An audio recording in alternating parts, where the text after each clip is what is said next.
اور اس میں نوٹ کیجئے کہ اس کی اصل بنیاد کیا ہوئی؟ دو لفظ، تکبر اور حسد۔ استکبرا، تکبر کیا، انا خیر منہ، میں اس سے بہتر ہوں۔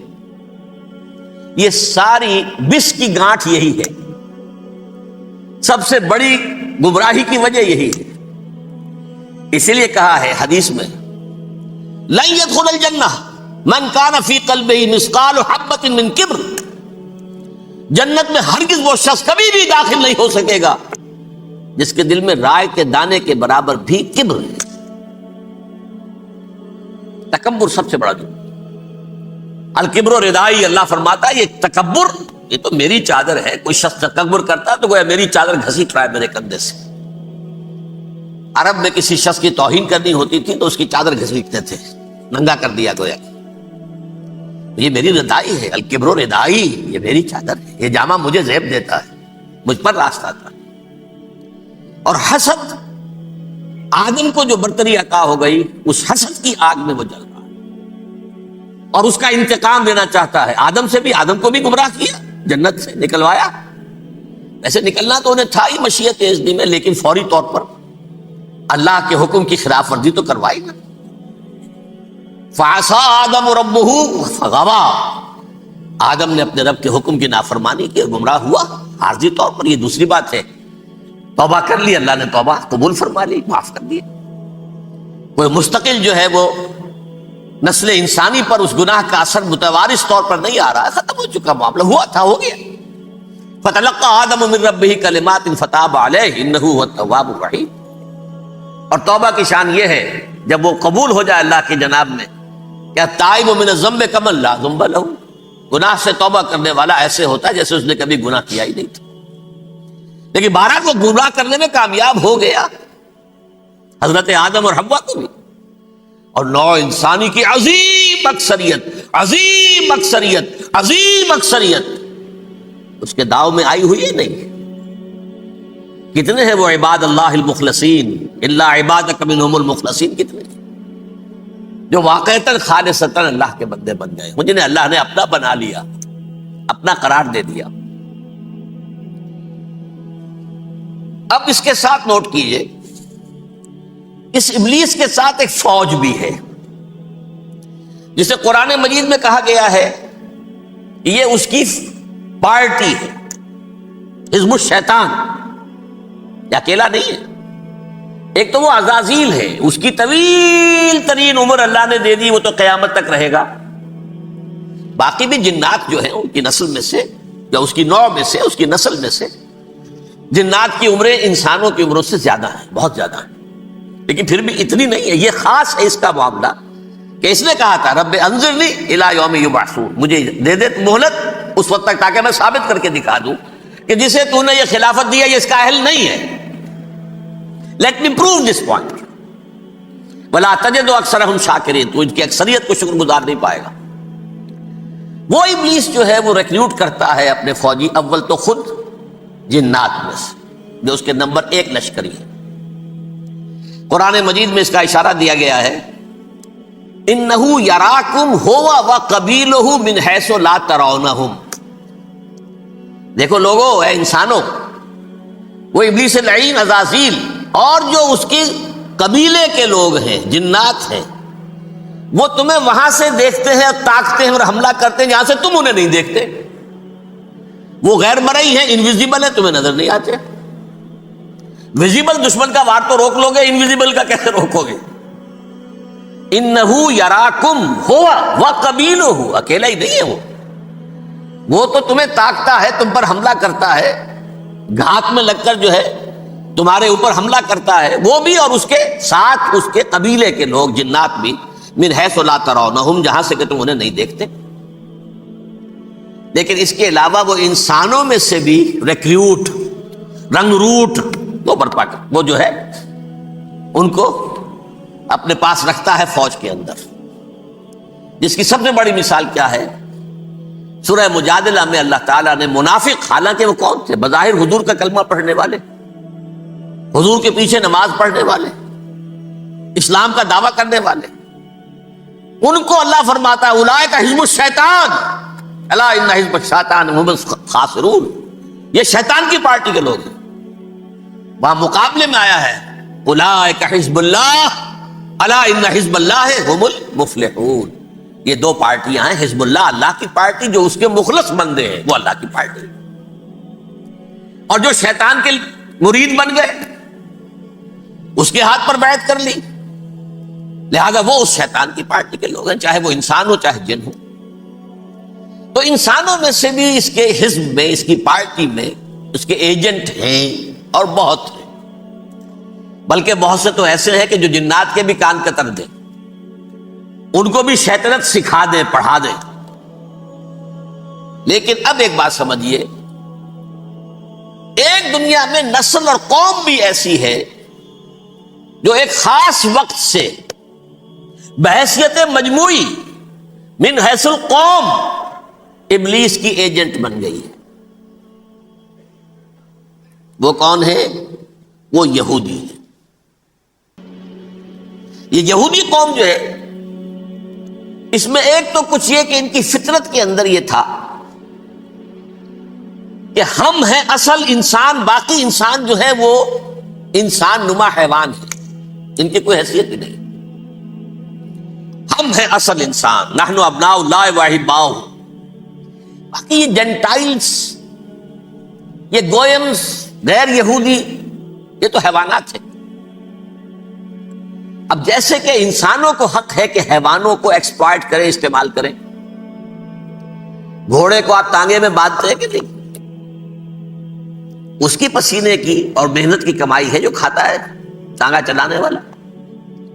البتہ یہ ضرور ہے کہ چونکہ اگلے روز پھر جوتنا ہے تو کچھ نہ کچھ تو اسے بھی کھلائے گا نا، اپنی کمائی میں سے کچھ دانے کھلائے گا، کچھ اور گھاس دے گا، یا بیل کو جوتنا ہے ہل میں تو کچھ نہ کچھ اس کو دینا ہوگا کھانے کو، لیکن پھر اسے استعمال کرنا۔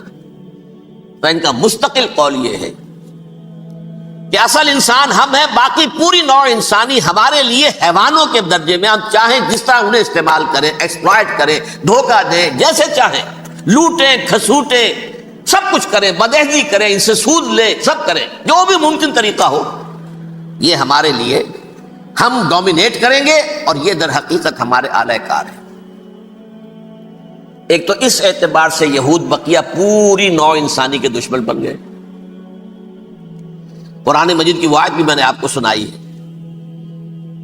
وَقَالُوا لَيْسَ عَلَيْنَا فِي الْأُمِّيِّينَ سَبِيلٌ، یہ امیین کہتے تھے نا ان کو، جو غیر یہودی ہیں، کیونکہ ان کے پاس کتاب تھی، تورات تھی، اور کتاب نہیں تھی کسی کے پاس، لہذا یہ ان پڑھ ہے، پاگل ہے، جاہل ہے، امی ہے، ہم ہیں صاحب کتاب، ہمارے پاس شریعت، ہمارے پاس کتاب، یہ لوگ ان پڑھ ہیں، جاہل۔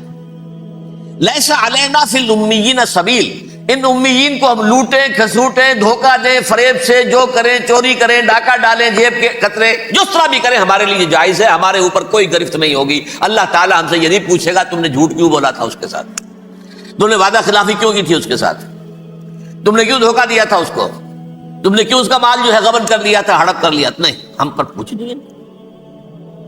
اس اعتبار سے ایک تو یہ انسانیت کی دشمنی ان کی گھٹی میں پڑ گئی، اس غلط خیال کی وجہ سے ہم تو بخشے بخشائے ہیں، we are the chosen people of the Lord, ہمیں تو اللہ اگر جہنم میں داخل بھی کرے گا تو صرف چند دن، لن تمسنا النار الا ایاما معدودات، باقی اصل میں تو ہم تو اللہ کے پسندیدہ، نحن ابناء اللہ و احباؤہ، اس کے بیٹوں کے مانند ہیں، بڑے چہیتے ہیں، لاڈلے ہیں، یہ باقی دنیا، باقی انسان ہماری چراہ گاہ ہے، جیسے چاہیں چریں، جس طرح چاہیں ہڑپ کر جائیں۔ یہ تو ان کا پہلے سے مستقل معاملہ تھا، لیکن اس کے بعد ان کی تاریخ میں ایک دور وہ آیا جب حضرت مسیح علیہ السلام ان میں مبعوث کیے گئے۔ یہ 1400 سالہ تاریخ کا کلائمیکس ہے یہود کی۔ جب کتاب انہیں دی گئی تھی تورات حضرت موسیٰ کے ذریعے، وہ 1400 قبل مسیح کا واقعہ ہے۔ اس وقت سے لے کر اللہ کا وہ فضل ان پر ہوا، وہ فضل ان پر ہوا کہ کوئی ایک لمحہ ایسا نہیں آیا 1400 برس میں کہ ان کے ہاں کوئی نہ کوئی نبی موجود نہیں۔ یہ تار ٹوٹا ہی نہیں، 2 سے شروع ہوا، موسیٰ ہارون علیہ السلام، اور 1400 برس کے بعد پھر آخری 2 ہیں، عیسیٰ اور یحییٰ علیہ السلام۔ یوں سمجھ لیجئے، اور اس کے درمیان یہ تار ہے، اور اس تار میں کوئی ایک لمحہ ایسا نہیں آیا کہ کوئی نبی موجود ہو۔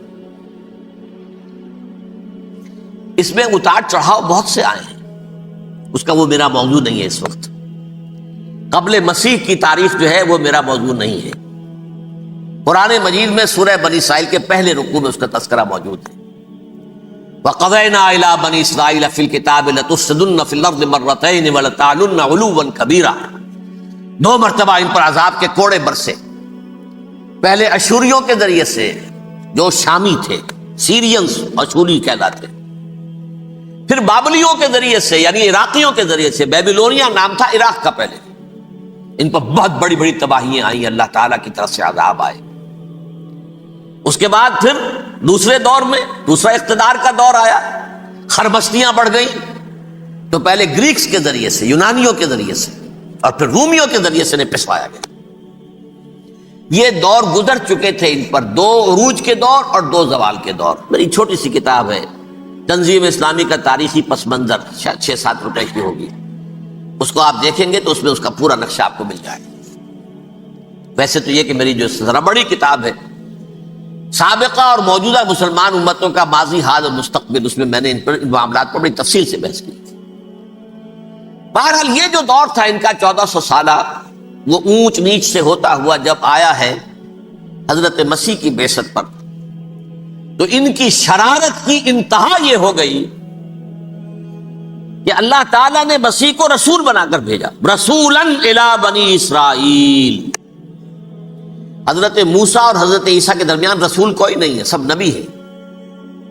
حضرت موسیٰ رسول تھے اور حضرت عیسیٰ رسول ہے، درمیان میں داؤد ہو، سلیمان ہو، یشعیاہ ہو، زکریا ہو، یہ سب نبی ہیں، یحییٰ نبی ہے، رسول نہیں ہے، لہذا وہ شہید کر دیے گئے۔ رسول شہید نہیں ہو سکتا، قتل نہیں ہو سکتا۔ لیکن عیسیٰ اور موسیٰ کے درمیان 1400 برس ان کے جو ہیں، اس کا کلائمیکس ہے حضرت مسیح علیہ السلام کی بعثت، اور حضرت مسیح علیہ السلام کو جسے اللہ نے اپنی روح قرار دیا، روح منہ، کلمتہ القاہا الی مریم، اللہ کا کلمہ، عظیم ترین معجزات۔ انہوں نے کیا کہا؟ یہ ولد الزنا ہے، حرام زادہ ہے، معاذ اللہ، نقل کفر نہ باشد، یہ جادوگر ہے، یہ مرتد ہے، یہ واجب القتل ہے۔ اصل حکومت اس وقت رومیوں کی تھی حکومت، لیکن انہوں نے انہیں آٹونومی دے رکھی تھی، اپنے مذہبی معاملات تم خود طے کر سکتے ہو۔ تو کائفاس جو اس وقت کا ان کا ہیڈ ربائی تھا سب سے بڑا، اس کی عدالت نے فیصلہ کیا مسیح کو سولی چڑھا دیا جائے۔ پائلیٹس پونٹس، اس کے پاس ان کی ازداش پہنچ گئی، یہ ہمارا مجرم ہے مذہبی، یہ مرتد ہے، یہ کافر ہے، یہ جادوگر ہے، یہ واجب القتل ہے، اسے قتل کر سولی چڑھا دو۔ خیر وہ لمبی بات ہو جائے گی، اس نے تو اپنے ہاتھ دھوئے کہ صاحب ہمارے پاس کوئی جرم نہیں ہے اس کے خلاف، تم کہتے ہو تو ٹھیک ہے، سولی چڑھا دیتے۔ یہ دوسری بات ہے کہ اللہ نے حضرت مسیح کو اٹھا لیا آسمان پر، ان کی جگہ وہ شخص سولی چڑھا جس نے غداری کر کے گرفتار کروایا تھا، جوڈاس اسکیریوٹ، اس کی شکل اللہ نے بدل دی حضرت مسیح کی سی، اور حضرت مسیح کو فرشتے اٹھا کے اوپر لے گئے، وہ زندہ آسمان پر اٹھا لیے گئے۔ اور یہ ساری تفاصیل نہ قرآن میں ہے نہ حدیث میں ہے، یہ انجیل میں ہے، لیکن انجیل کون سی؟ برنباس کی انجیل، gospel of the Lord according to saint Barnabas. یہ حواریین مسیح میں سے تھے، لیکن عیسائی ان کو تسلیم نہیں کرتے، ان کی بائبل کو صحیح نہیں مانتے، کینونیکل نہیں مانتے۔ 100 انجیلیں تھیں، 104 تھیں، جن میں سے 4 چنی ہیں انہوں نے، یہ متی اور جان اور مرکس مارکس، یہ ہے، تو یہ 4 انجیلیں ہیں، انہوں نے تسلیم کیے کہ یہ کینونیکلز ہیں، یہ تو ہیں حقیقی، باقی جو ہے 100 اس کو وہ تسلیم نہیں کرتے۔ ان میں سے ایک ہے یہ برنباس، اس میں یہ تفصیل ہے کہ اللہ تعالیٰ نے اس شخص کی، جیوڈاس کی، یہودا جیوڈاس اس کو انگریزی میں کہتے ہیں، اس کی شکل بدل دی حضرت مسیح کی سی، وہ گرفتار ہوا، وہ سولی چڑھا، وہ غدار تھا، غداری کی سزا اسے ملنی تھی، وہ مل گئی۔ حضرت مسیح کو فرشتے 4 اٹھ رہے ہیں، جس کوٹڑی میں حضرت مسیح مقیم تھے، ایک باغ کے اندر وہ پوش تھے، اس کی چھت پھٹی ہے، 4 فرشتے آئے ہیں، حضرت مسیح کو اٹھا کر لے گئے ہیں، چھت برابر ہو گئی ہے، اس کے بعد وہ شخص پکڑا گیا۔ بہرحال حضرت مسیح کو اللہ نے اٹھا لیا آسمان، لیکن وہ دن ہے کہ اس قوم کو اب مغضوب علیہم قرار دے دیا گیا۔ نوٹ کر لیجیے، اصل میں تو ہونا یہ چاہیے تھا کہ رسول کی جان کے درپے جب کوئی امت ہو جاتی تھی تو اللہ کا قاعدہ یہ تھا کہ اس امت کو نسیہ منسیہ کر دیا تھا۔ حضرت نوح کی قوم کو ختم کیا یا نہیں؟ حضرت ہود کی نگاہوں کے سامنے قوم عاد برباد کی گئی یا نہیں؟ حضرت صالح کی نگاہوں کے سامنے قوم سمود برباد ہوئی؟ یہ اللہ کا قاعدہ رہا۔ سدوم اور عمورہ کی بستیاں حضرت لوط علیہ السلام جہاں بھیجے گئے، مدین کا علاقہ جہاں حضرت شعیب بھیجے گئے، آل فرعون جن کی طرف موسیٰ کو بھیجا گیا، سب ہلاک کر دیے گئے۔ کیونکہ رسولوں کے بارے میں اللہ کا نبیوں کے بارے میں یہ بات نہیں ہے۔ نبی آیا، اس نے دعوت دی، جس نے مان لیا اچھا کیا، اپنے لیے اچھا کیا، نہیں مانا اس کی اپنی جو ہے آخرت برباد ہو گئی۔ دنیا میں کوئی فیصلہ اس کا نہیں ہوتا، لیکن رسولوں کا معاملہ یہ ہوتا ہے کہ دنیا میں وہ اللہ کی عدالت بن کر آتے ہیں۔ مانو گے تو بچو گے، نہیں مانو گے ہلاک ہو۔ تو اس اعتبار سے وہ مستحق تو ہو چکے تھے اس کے کہ انہیں ہلاک کر دیا جائے۔ اب اللہ کی کوئی خصوصی مشیت ہے، اس میں کیا حکمت ہے؟ وہ ہے ایک حکمت، میں بعد میں اگر وقت ہوا تو بتاؤں گا۔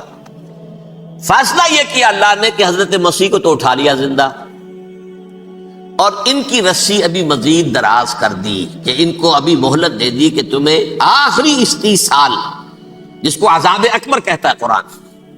سورہ سجدہ جو حضور ہر جمعے کی پہلی رکعت میں فجر میں پڑھتے تھے، وَلَنُذِيقَنَّهُم مِّنَ الْعَذَابِ الْأَدْنَىٰ دُونَ الْعَذَابِ الْأَكْبَرِ لَعَلَّهُمْ يَرْجِعُونَ۔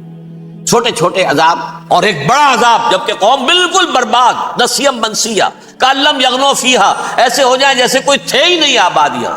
لا یرا الا مساکنہم، اب ان کے مسکن نظر آتے، مکین نظر نہیں آتے۔ یہ عذاب اکبر جو ہے وہ ان پر نہیں آیا، حالانکہ وہ مستحق ہو گئے تھے اسی وقت۔ اس کو یوں سمجھیے کہ کسی شخص کو پھانسی کا حکم تو ہو جائے، ایگزیکیوشن نہیں ہوتا ہے، کئی سال گزر جاتے ہیں پڑے ہوئے، اور معاملات جو ہیں وہ چلتے رہتے ہیں۔ یہ معاملہ ہوا اس کے ساتھ، ورنہ یہ مستحق ہو چکے تھے آخری بربادی تباہی کے، عذاب استیصال، جڑ سے کاٹ دینے والا عذاب۔ وہ آ سکتا تھا ان پر اسی وقت، لیکن اللہ نے ان کی مہلت دراز کی۔ لیکن اس کے بعد اللہ نے ان کو ایک اور موقع دیا۔ 600 برس بعد حضرت مسیح کے محمد الرسول اللہ صلی اللہ علیہ وسلم کی بعثت ہوئی، اور یہ میں سمجھتا ہوں کہ اس قوم پر اللہ کا اتنا بڑا فضل تھا، اتنا بڑا فضل تھا، اتنا بڑا فضل تھا۔ اب پھر ایک موقع دیا، عسیٰ ربکم ان یرحمکم وان عدتم عدنا۔ دیکھو اب بھی تمہیں ہم ایک موقع دے رہے ہیں، تمہارا رب تمہارے اوپر اب بھی فضل کرنے کو تیار ہے، رحم فرمانے کو تیار ہے۔ ان ھذا القرآن یہدی للتی ہی اقوم، اس قرآن کے سائے میں آ جاؤ، یہ شاہدرا ہے ہدایت میں آنے کا، اس میں داخل ہو جاؤ، محمد کی تصدیق کرو صلی اللہ علیہ وسلم، دامن محمدی میں آ جاؤ، اب بھی ہم تمہارے گناہ بخش دیں۔ لیکن نہیں، اس قوم نے حضرت محمد صلی اللہ علیہ وسلم کی دشمنی کی کمر کس لی، اور اب یوں سمجھیے اس تاریخ سے لے کر آج تک یہ گٹھ جوڑ ہے۔ ظاہر بات ہے کہ ابلیس کا بھی اصل دشمن اب کون ہے، یا ہدف کون ہے، ٹارگٹ کون ہے؟ جنہوں نے محمد کو نہیں مانا صلی اللہ، وہ تو ہے ہی جہنمی، ان پر کوئی اور محنت کرنے کی ضرورت کیا ہے؟ سمجھ رہے میری بات؟ حضور کی بعثت کے بعد جنہیں حضور کو رد کر دیا، ان پر ایمان نہیں لائے، وہ کون ہے؟ کافر، وہ جہنمی ہے ہی ہے۔ لہذا اس کے اوپر کوئی محنت صرف کرنے کی ابلیس کو ضرورت نہیں، اس کا اصل ٹارگٹ امت محمد ہے صلی اللہ علیہ وسلم۔ وہ ساری نوع انسانی کی دشمنی اب آ کر مرکوز ہو گئی ہے امت محمد صلی اللہ علیہ وسلم کی دشمنی پر۔ اور اسی طرح یہود کا معاملہ، اگرچہ ویسے پوری نوع انسانی کے دشمن ہیں، انہیں حیوان سمجھتے، ان کی جان مال اپنے لیے مباح سمجھتے ہیں، جس طرح چاہے لوٹے کھسوٹے کھائیں پیے انہیں، لیکن اب ان کی بھی دشمنی کا سب سے بڑا مرکز امت محمد۔ کیوں؟ وہی تکبر اور حسد، وہی بیماریاں۔ انہیں تکبر یہ ہو گیا تھا کہ 2000 سال سے یہ نبوت ہماری میراث، ہماری جاگیر، بنو اسرائیل کے اندر سینکڑوں نبی آئے، 3 کتابیں اللہ نے ہمیں عطا کی، یہ کہاں سے آ گیا محمد صلی اللہ علیہ وسلم؟ معاذ اللہ ثم معاذ اللہ، یہ امیین میں سے، یہ جنٹائلز میں سے، یہ گوئنز میں سے، یہ حقیر ان پڑھ، کہاں ہم کہاں یہ نہیں تسلیم کریں گے۔ حالانکہ قرآن کہتا ہے یعرفونہ کما یعرفون ابناہم، ان کے علماء ایسے پہچانتے تھے حضور کو جیسے اپنے بیٹوں کو پہچانتے کہ یہ آخری نبی ہے، لیکن تکبر اور حسد کی آگ میں جل اٹھے۔ اب ان کے بھی دشمنی کس سے ہے؟ محمد اور امت محمد صلی اللہ علیہ وسلم۔ یہ گٹھ جوڑ ہے۔ اب دیکھیے، یہ ہے میری گفتگو کا اب تک کی گفتگو کا حاصل، یہ گٹھ جوڑ،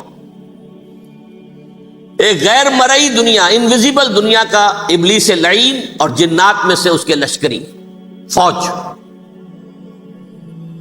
انسانوں میں سے ویسے تو اور بھی بہت جگہ اس کے ایجنٹ ہے، مسلمانوں میں بھی ہے، لیکن بحیثیت قوم، بحیثیت مجموعی، ایک پوری قوم، ایک پوری نسل جو ہے اس کے ساتھ گٹھ جوڑ ہے۔ ان دونوں کی گٹھ جوڑی کے ساتھ یہ دشمن دون ہیں انسانیت کے، پہلا دشمن ابلیس لعین، عزازیل لعین، اور دوسرے دشمن یہود ملعون۔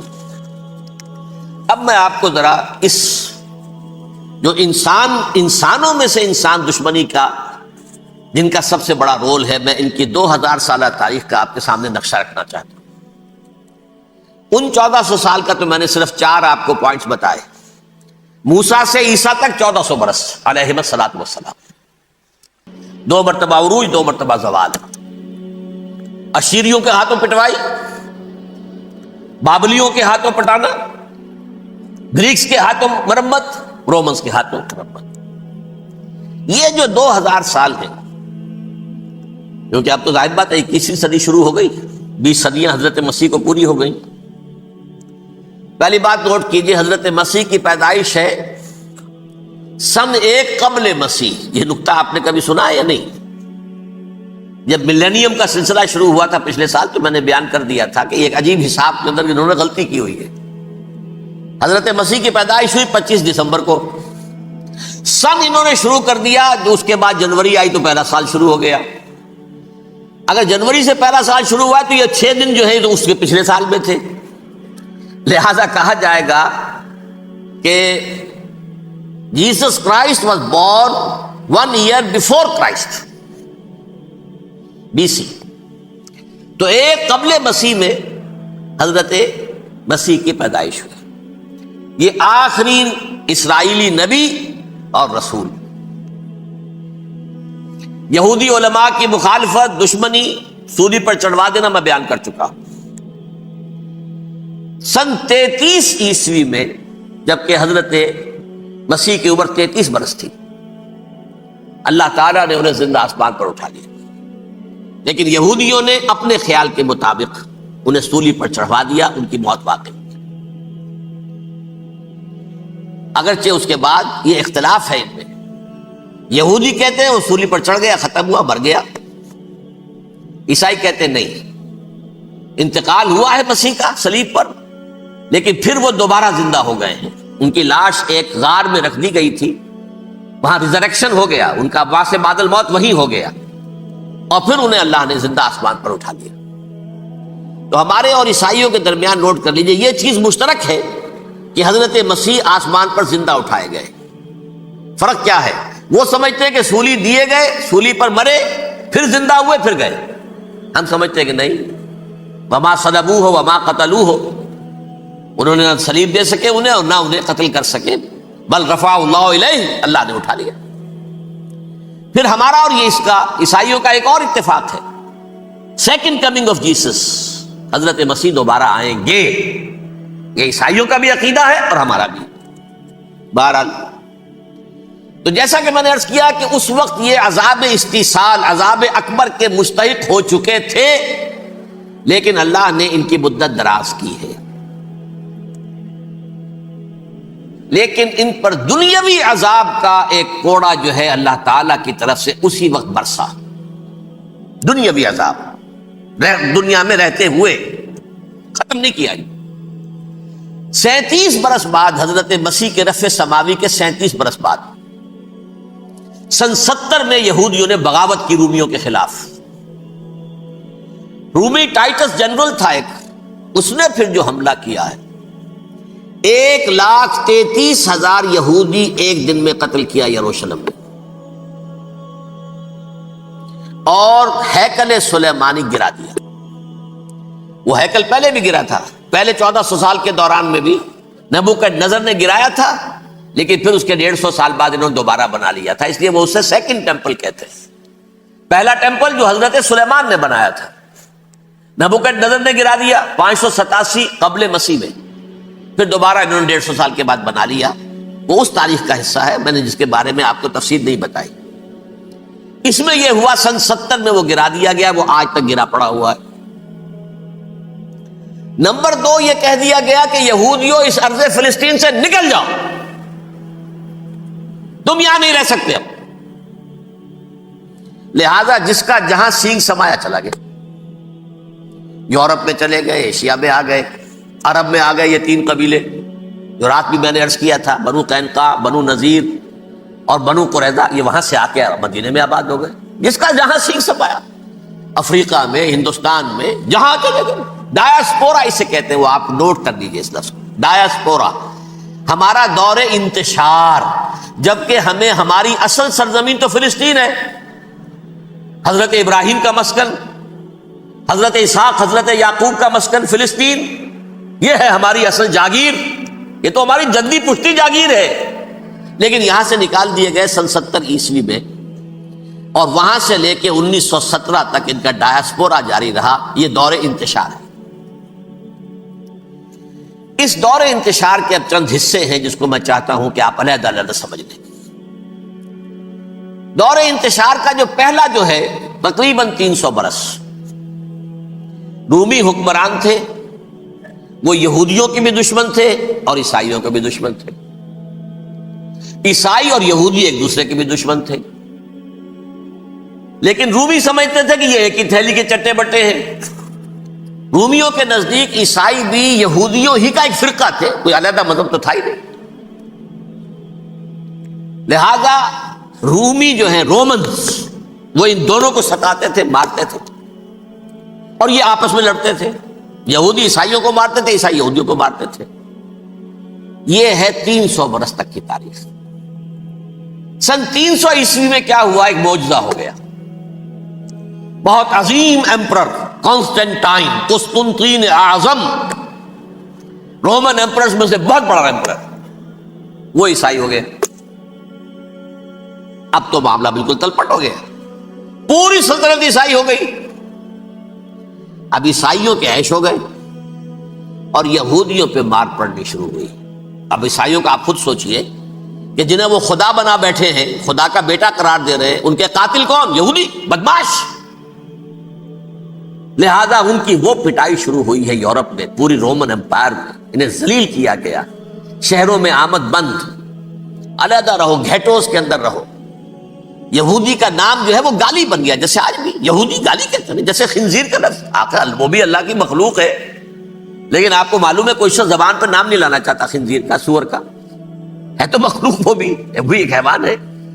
ایسے ہی یہ ہے یہودی گالی، جیوٹ گالی۔ لہذا ایک طرف تو ان دونوں کے درمیان دشمنی، جس کو قرآن کہتا ہے وَأَغْرَيْنَا بَيْنَهُمُ الْعَدَاوَةَ وَالْبَغْضَاءَ، ہم نے ان کے مابین دشمنی جو ہے پیدا کر دی۔ اور جب یہ پوری سلطنت عیسائی ہو گئی تو قافیہ تنگ ہو گیا یہودیوں کا۔ اب آئیے 571 عیسوی، یعنی جبکہ ڈایاسپورا کو کتنا عرصہ ہو چکا تھا؟ 500 برس۔ سن 70 سے شروع ہوا ڈایاسپورا، جب ٹائٹس نے گرایا ہے ہیکل کو اور نکال باہر کیا انہیں فلسطین سے، بھاگ جاؤ یہاں ایک یہودی بھی نہیں رہے گا، فلسطین سے نکال دیے گا۔ اس کے پورے 500 برس بعد سن 571 عیسوی میں حضور کی پیدائش ہوئی، ولادت باسعادت محمد رسول اللہ صلی اللہ علیہ وسلم۔ 610 میں آپ پر وحی کا آغاز ہوا، لیکن حضور کے ساتھ ان کا معاملہ کیا رہا؟ اول تو جبکہ حضور ابھی مکے ہی میں تھے، یہودیوں نے ریشہ دوانیاں شروع کر دی حضور کے خلاف۔ قریش مکہ کو سکھاتے تھے، پڑھاتے تھے، ان سے یہ پوچھو، ان سے یہ پوچھو، یہ اس طرح تنگ کرو، ان سے یہ امتحان لو، یہ آپ کے علم میں ہے۔ سورہ بنی اسرائیل میں، سورہ کہف میں وہ سوالات جو امتحانی سوالات آئے تھے، ذوالقرنین کون تھا، اصحاب کہف کون تھے، تم رسول بنے پھرتے ہو تو بتاؤ، اور یہ روح کی حقیقت کیا بتاؤ۔ یہ ساری دہشت دوانیاں کر رہے تھے بیٹھے ہوئے، ابھی وہیں پر حضور ابھی پہنچے بھی نہیں۔ ہجرت فرما کر حضور تشریف لے آئے تو حضور نے، جسے ماسٹر سٹروک کہا جائے گا، یعنی اسٹیٹس مین شپ کا ماسٹر سٹروک، آپ نے مدینے میں آتے یہودیوں کے ساتھ پیکٹ کر دیا، جوائنٹ ڈیفنس پیکٹ آف مدینہ، کہ اگر مکے والے ہم پر حملہ کریں گے تو ہم مل جل کر ایک قوم کی حیثیت سے مقابلہ کریں گے۔ یہ میثاق مدینہ کہلاتا ہے، جس کے بہت غلط معنی پہنائے جا رہے ہیں آج کل۔ بہرحال میں موضوع میرا چونکہ یہ نہیں، میں ادھر نہیں جاؤں گا، لیکن ہوا کیا، ہر مرتبہ یہ خیانت کے مرتکب ہوئے، ان نے جو عہد کیے تھے ان سے پھرے، اندر ہی اندر سازش، ریشہ دوانی، حضور کی بدترین دشمنی۔ سورہ نساء کی آیت نمبر 12 میں 14 میں 13 میں فرمایا ہے، لا تزال تطلع علی خائنۃ منہم، اے نبی ہمیشہ آپ کے علم میں ان کی طرف سے خیانتیں، بدیانتیاں آتی رہیں گی، اور بار بار وہ مسلسل جنگ کی آگ بھڑکاتے تھے، قریش کو دعوت دیتے، آؤ آؤ آؤ، ہم اندر سے بغاوت کر دیں گے، تم آؤ تو صحیح، ختم کریں محمد کو اور اہل ایمان کو صلی اللہ علیہ وسلم ورضی اللہ تعالی عنہم اجمعین۔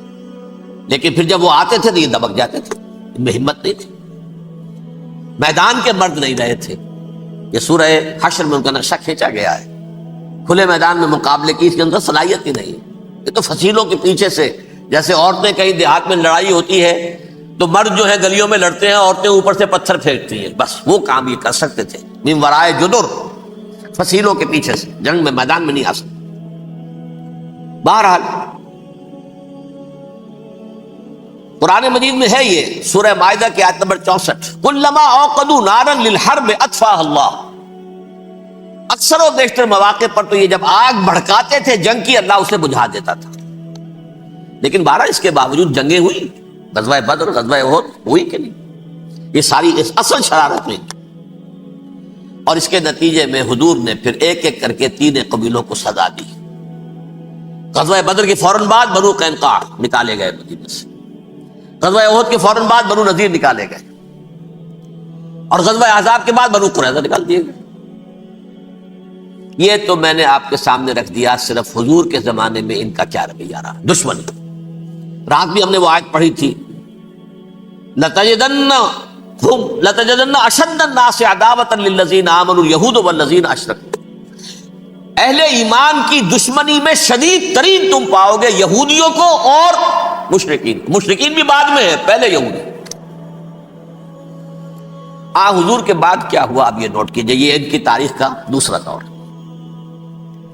حضرت عمر رضی اللہ تعالیٰ عنہ کا عہد خلافت ہے، بیت المقدس کا محاصرہ کیا گیا، فصیل بڑی اونچی، شہر اندر سے سیلف سفیشینٹ، حملے کا راستہ کوئی نہیں، محاصرہ طول کھینچ رہا ہے، لیکن ان کے پاس رسد بھی موجود ہے، پانی بھی موجود ہے، وہ دروازے بند کر کے بیٹھے ہوئے۔ بالآخر اللہ تعالیٰ کی مشیت کا ظہور کیسے ہوا، ان کے کچھ علماء آئے فصیل پر، کہا دیکھو مسلمانوں، تم قیامت تک بھی یہاں پڑے رہو گے محاصرہ کر کے، ہمارا یہ شہر فتح نہیں ہوگا۔ ہاں ایک درویش بادشاہ کے ہاتھوں یہ شہر فتح ہونا ہے، لیکن تمہارے اندر ہمیں وہ نظر نہیں آ رہا۔ ابو عبیدہ بن الجراح رضی اللہ تعالی عنہ، امین هذه الامہ، ان کا فوراً ذہن گیا، وہ درویش بادشاہ مدینے میں بیٹھا ہوا ہے، عمر رضی اللہ تعالی۔ اب ایک اور عمر بھی ہے جو قندھار میں بیٹھا ہے، نقشہ وہی ہے، سادگی کی حد تک نقشہ وہی، بالکل وہی، اپنی آنکھوں سے دیکھا وہی سادگی۔ عمر اول، عمر ثانی تھے عمر بن عبد العزیز۔ اب ایک اللہ کے فضل سے اللہ تعالیٰ ایدہ اللہ بنصرتہ، اللہ تعالیٰ ان کی نصرت فرمائے، دشمنوں کو ان کے مقابلے میں نیست و نابود کرے۔ انہوں نے ریکویسٹ بھیج دی کہ حضور تشریف لائیے، یہ شہر فتح ہو جائے گا۔ وہ ہے سفر تاریخی، اتنا طویل سفر، تقریباً 700 میل، ایک اونٹ، ایک خادم، ایک منزل پہ امیر المومنین اوپر بیٹھے، خادم آگے چل رہا ہے، اگلی منزل پہ خادم اوپر بیٹھا ہے، امیر المومنین آگے جا رہے ہیں۔ اور جب پہنچے ہیں تو وہ باری تھی خادم کی، انہوں نے ہاتھ جوڑ دیا، حضور خدا کے لیے تم کیا کہیں گے لوگ، وہ میرا برا حال کر دیں گے، تمہیں شرم نہیں آئی؟ امیر المومنین پیدل آگے چل رہے ہیں نکیل پکڑ کر، اور تم بیٹھے ہو اوپر براجمان ہو۔ حضرت عمر فرمایا الدور دورک، نہیں باری تمہاری ہے، بیٹھ۔ اس حال میں پہنچے ہیں۔ اور پھر یہ کہ ابو عبیدہ بن الجراح آئے ہیں، استقبال کیا ہے تو دیکھا ہے اس حال میں چلے آ رہے ہیں، عمر نکیل پکڑے ہوئے چلے آ رہے ہیں، اور کہتے ہیں کہ کہیں کیچڑ ویچڑ تھا، جوتے خراب ہو گئے تھے، وہ بھی اتار کے ہاتھ میں پکڑے ہوئے، کپڑے تو تھے ہی پھٹے ہوئے۔ انہوں نے کہا بھی حضرت ابو عبیدہ نے، دیکھیے یہ بڑا متمدن ملک ہے، بڑا مہذب علاقہ ہے یہ، آپ ذرا حلیہ اپنا دوست فرما لیں تب جا کے پیش ہم آپ کو کریں گے۔ آپ نے فرمایا نحن قوم اعزنا اللہ بالاسلام، ہم وہ قوم ہیں جنہیں اللہ نے عزت دی ہے اسلام کے ذریعے سے، کپڑوں کے ذریعے سے نہیں، دولت کے ذریعے سے نہیں۔ اسی حال میں گئے ہیں، اوپر سے انہوں نے کھڑے ہو کر نشانیاں دیکھی ہیں، اپنی کتابیں کھولی، ہاں یہ وہی ہے، اچھا لو جی سرنڈر، شہر تمہارے ہاتھ میں۔ خون کا ایک قطرہ نہیں بہا اور بیت المقدس فتح ہو گیا۔ لیکن اس وقت حضرت عمر نے ایک نرمی یہ کی کہ یہودیوں کے لیے بھی اسے اوپن سٹی قرار دے دیا۔ یہ احسان عظیم حضرت عمر کا، اس سے پہلے یہودی آ ہی نہیں سکتا تھا، داخل ہی نہیں ہو سکتا تھا، وہاں وہ آ کر وزٹ نہیں کر سکتا تھا، زیارت نہیں کر سکتا تھا اپنے مقدس مقامات کی۔ حضرت عمر نے یوں سمجھیے کہ تقریباً 550 برس کے بعد ان کے لیے راستہ کھولا ہے کہ ہاں تم آ سکتے ہو، زیارت کر سکتے ہو۔ لیکن یہ عیسائیوں نے لکھوایا معاہدے کے اندر، انہیں یہاں آپ آباد ہونے کی اجازت نہیں دیں گے، لیکن کم وزٹ دی پلیسز، دیکھیں زیارتیں کریں اور جائیں۔ یہ معاہدہ حضرت عمر کا ہے رضی اللہ تعالیٰ، جو پھر خلافت راشدہ کے بعد بنو امیہ نے بھی اس کو آرڈر کیا، بنو عباس نے کیا، پھر جو ہمارے یہ ترکوں میں اندر خلافت آئی تو ترک خلفاء نے بھی اس معاہدے کی پوری پابندی کی۔ فلسطین میں آ سکتے ہیں یہودی صرف زائرین کی حیثیت سے، وہاں آباد نہیں ہو سکتے۔ اب آئیے اگلا دور آیا حضرت عثمان کا دور خلافت۔ یہ ہے وہ وقت کہ اب یہود نے امت مسلمہ کی پیٹھ میں چھرا گھونپا۔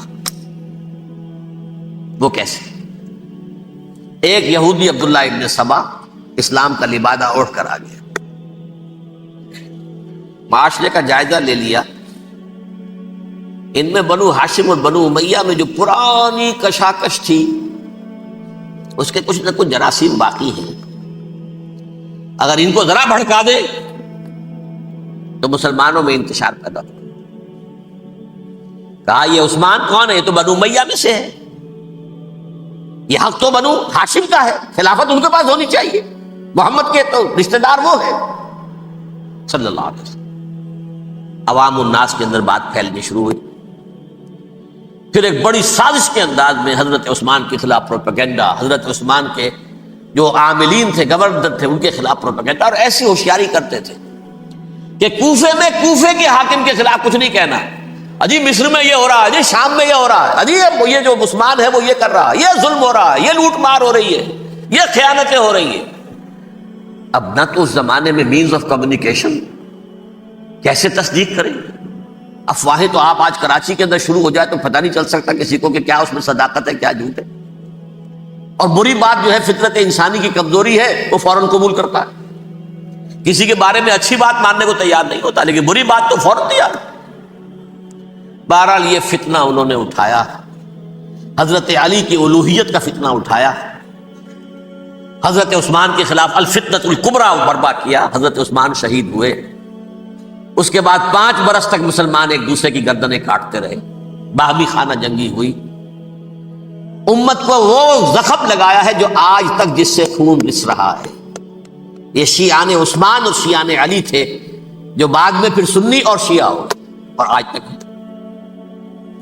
فتنہ کس نے جگایا؟ ایک عبداللہ ابن سبا یہودی اور اس کے کارندے، شیطان کا ایجنٹ، اور انسانوں میں سے بھی اس کے جو بھی حواریین تھے اور شیطانوں کے اندر سے بھی تھے، انہوں نے بھی اس آگ کو بھڑکایا۔ یہ آپ سوچ لیجئے کہ یہ کس نے وہ زخم لگایا؟ یہودی۔ اگلا دور آیا، خلافت راشدہ ختم ہوئی، بنو امیہ کا بھی دور کافی گزر گیا۔ طارق ابن زیاد 712 عیسوی میں حملہ کرتے ہیں اسپین پر۔ اسپین اس وقت عیسائیت کا بہت بڑا گڑھ، بڑے کٹر ترین عیسائی جو ہے وہ اسپین میں تھے، لہذا یہودیوں کی وہاں بہت پٹائی ہوتی تھی، میں بتا چکا ہوں، دشمنی تھی چلی آ رہی تھی عیسائیوں کے ہاتھوں یہودیوں کی۔ وہ تو سن 300 عیسوی سے ایمپرر کانسٹنٹائن کے بعد سے شروع ہو گئی تھی۔ اس حوالے سے یہودیوں نے اس وقت چالاکی یہ برتی، کچھ راستے واسطے بتائے، کچھ مدد کی طارق ابن زیاد کی۔ طارق ابن زیاد نے انہیں اپنا محسن سمجھا، ہسپانیہ فتح ہو گیا تو یہودی چونکہ محسنین کی فہرست میں آ چکے تھے، انہیں بہت اقتدار نصیب، بڑی سپورٹ مسلمانوں نے دی۔ ان کے بڑے بڑے علماء جو ہیں اسی دور کے اندر پیدا ہوئے، بڑے بڑے تھنکرز ان کے اسی دور میں پیدا ہوئے۔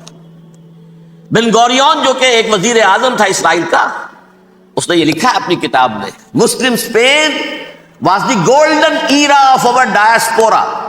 وہ ڈائسپورا جو 70 عیسوی سے شروع ہوا تھا اور 1917 عیسوی تک جاری رہا ہے، اس میں سے گولڈن ایرا ہمارا جو تھا وہ مسلم اسپین تھا۔ ہسپانیہ میں بیٹھ کر ہم عیش کیے، لیکن وہاں سے انہوں نے اور جو کچھ کیا، یہ تو داستان کے بہت سے گوشے ہیں، لیکن میں جس اسٹریٹ لائن میں چل رہا ہوں اس کے اعتبار سے ایک بات سمجھ لیجیے، وہاں بیٹھ کر انہوں نے اب عیسائیت کی پیٹھ میں چھرا گھونپا، پروٹیسٹنٹ مذہب پیدا کیا، تقسیم کر دیا، جیسے شیعہ سنی کی تقسیم، عبداللہ ابن سبا، رومن کیتھولک اور پروٹیسٹنٹ کی تقسیم، یہودی علماء۔ ہوتا کیا تھا، ہسپانیہ کی یونیورسٹیاں ہیں، کارڈووا میں ہے، ٹولیڈو میں ہے، گریناڈا میں ہے، غرناطہ، قرطبہ، تولیتلا، اور وہاں آتے تھے لوگ، فرانس سے چلے آ رہے ہیں نوجوان پڑھنے کے لیے، جرمنی سے چلے آ رہے ہیں، اٹلی سے چلے آ رہے ہیں، 3 ہی ملک قریب ترین پڑھتے ہیں سینٹرل جو یورپ کے ہیں۔ یہاں پر جو ہے وہ اسلام جو نور پھیلا رہا تھا اس سے بھی مستفیض ہوئے، جہالت کے جو ہے پردے ان کے وہ چھٹے، اس کے ساتھ ہی وہ یہودی وہاں ان کے اندر جو جراثیم داخل کر رہے تھے وہ اس عیسائیت کے خلاف بغاوت تھی، جو اس وقت دنیا میں عیسائیت اس وقت تھی، پوپ کا راج تھا دنیا میں اس وقت۔ یورپ میں جو عیسائیت تھی اس میں ایک طرف بادشاہ تھے، لیکن بادشاہوں کی حیثیت وہاں پر یوں سمجھ لیجئے کٹ پتلیوں کی تھی، اصل قوت پوپ کے ہاتھ میں تھی۔ اور پوپ کو انہوں نے جیسے قرآن نے کہا اتخذوا احبارهم ورهبانهم اربابا من دون اللہ، کیونکہ سینٹ پال نے شریعت موسوی ساقط کر دی تھی تو اب شریعت تھی ہی نہیں، پوپ کو اختیار تھا جس چیز کو چاہے حلال قرار دے دے، جس چیز کو چاہے حرام قرار دے دے۔ اتخذوا احبارهم ورهبانهم اربابا من دون اللہ۔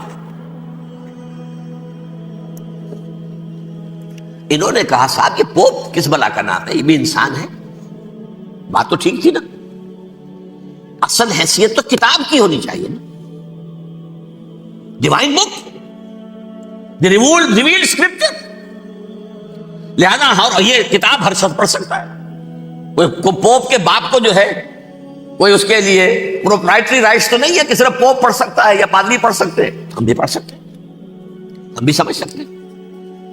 یہ باتیں تھی کہ جن کو بڑھا چڑھا کر بیان کر کے اور پوپ کا اقتدار ختم کرا دیا اور توجہ مرکوز کر دی بائبل کی طرف۔ اب بائبل میں بڑا حصہ تو اولڈ ٹیسٹامنٹ کا ہے،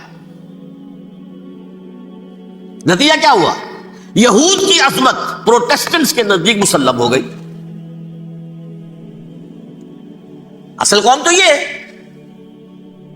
وہ دشمنی بدلی کہ نہیں بدلی، موسیٰ کے امتی یہ ہے، تورات موسیٰ کو دی گئی، ابراہیم کی نسل یہ ہے، لہذا وہ جو دشمنی تھی، جو عداوت تھی کہ ہمارے خدا کو سولی چڑھانے والے ہیں یہ بدماش، اس کا ازالہ ہوا۔ اس پروٹیسٹنٹ مذہب کے نتیجے میں یہ میں اب آپ کو بتاتا ہوں کہ ایک نتیجہ وہ نکلا ہے جسے برٹرنڈ رسل نے بیان کیا ہے اس کی کتاب ہے ان پریز آف آئیڈلنس، صفحہ 108. وہ لکھتا ہے the Christians retaining the Judaic belief in special revelation added to it the Roman desire for worldwide domination and the Greek taste for metaphysical subtleties. The combination produced the most fiercely persecuting religion that the world has yet known. یہ تین چیزیں آ کر عیسائیت میں مل گئی. ایک تو جب یہ اولڈ ٹیسٹمنٹ جو ہے وہ ان کے ہاتھ میں آ گئی، اور اس کے میں کچھ آپ کو بتا دیتا ہوں کہ اولڈ ٹیسٹمنٹ کی تعلیمات، کیونکہ یہ اولڈ ٹیسٹمنٹ جو ہے یہ محرف تھی.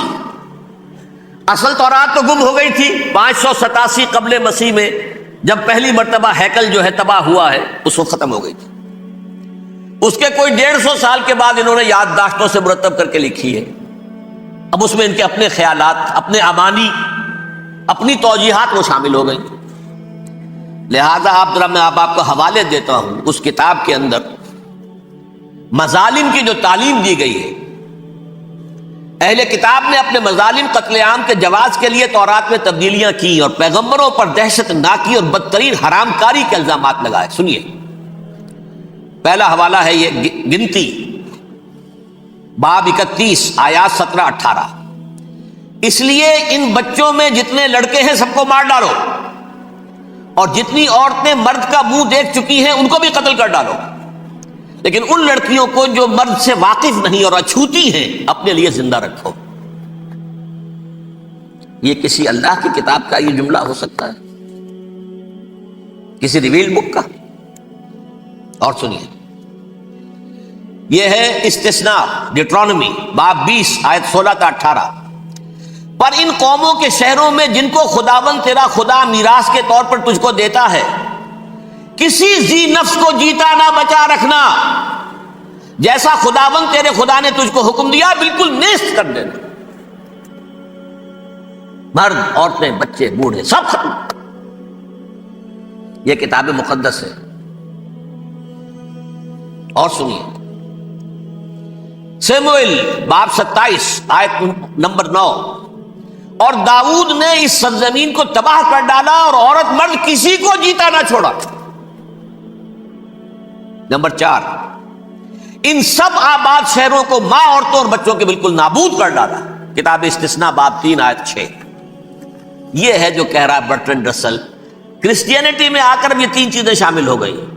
ایک تو یہ باربیرین یہ تعلیم جو ہے، اور یہ مذہب کے نام پہ تعلیم، یہ کتاب مقدس کی تعلیم.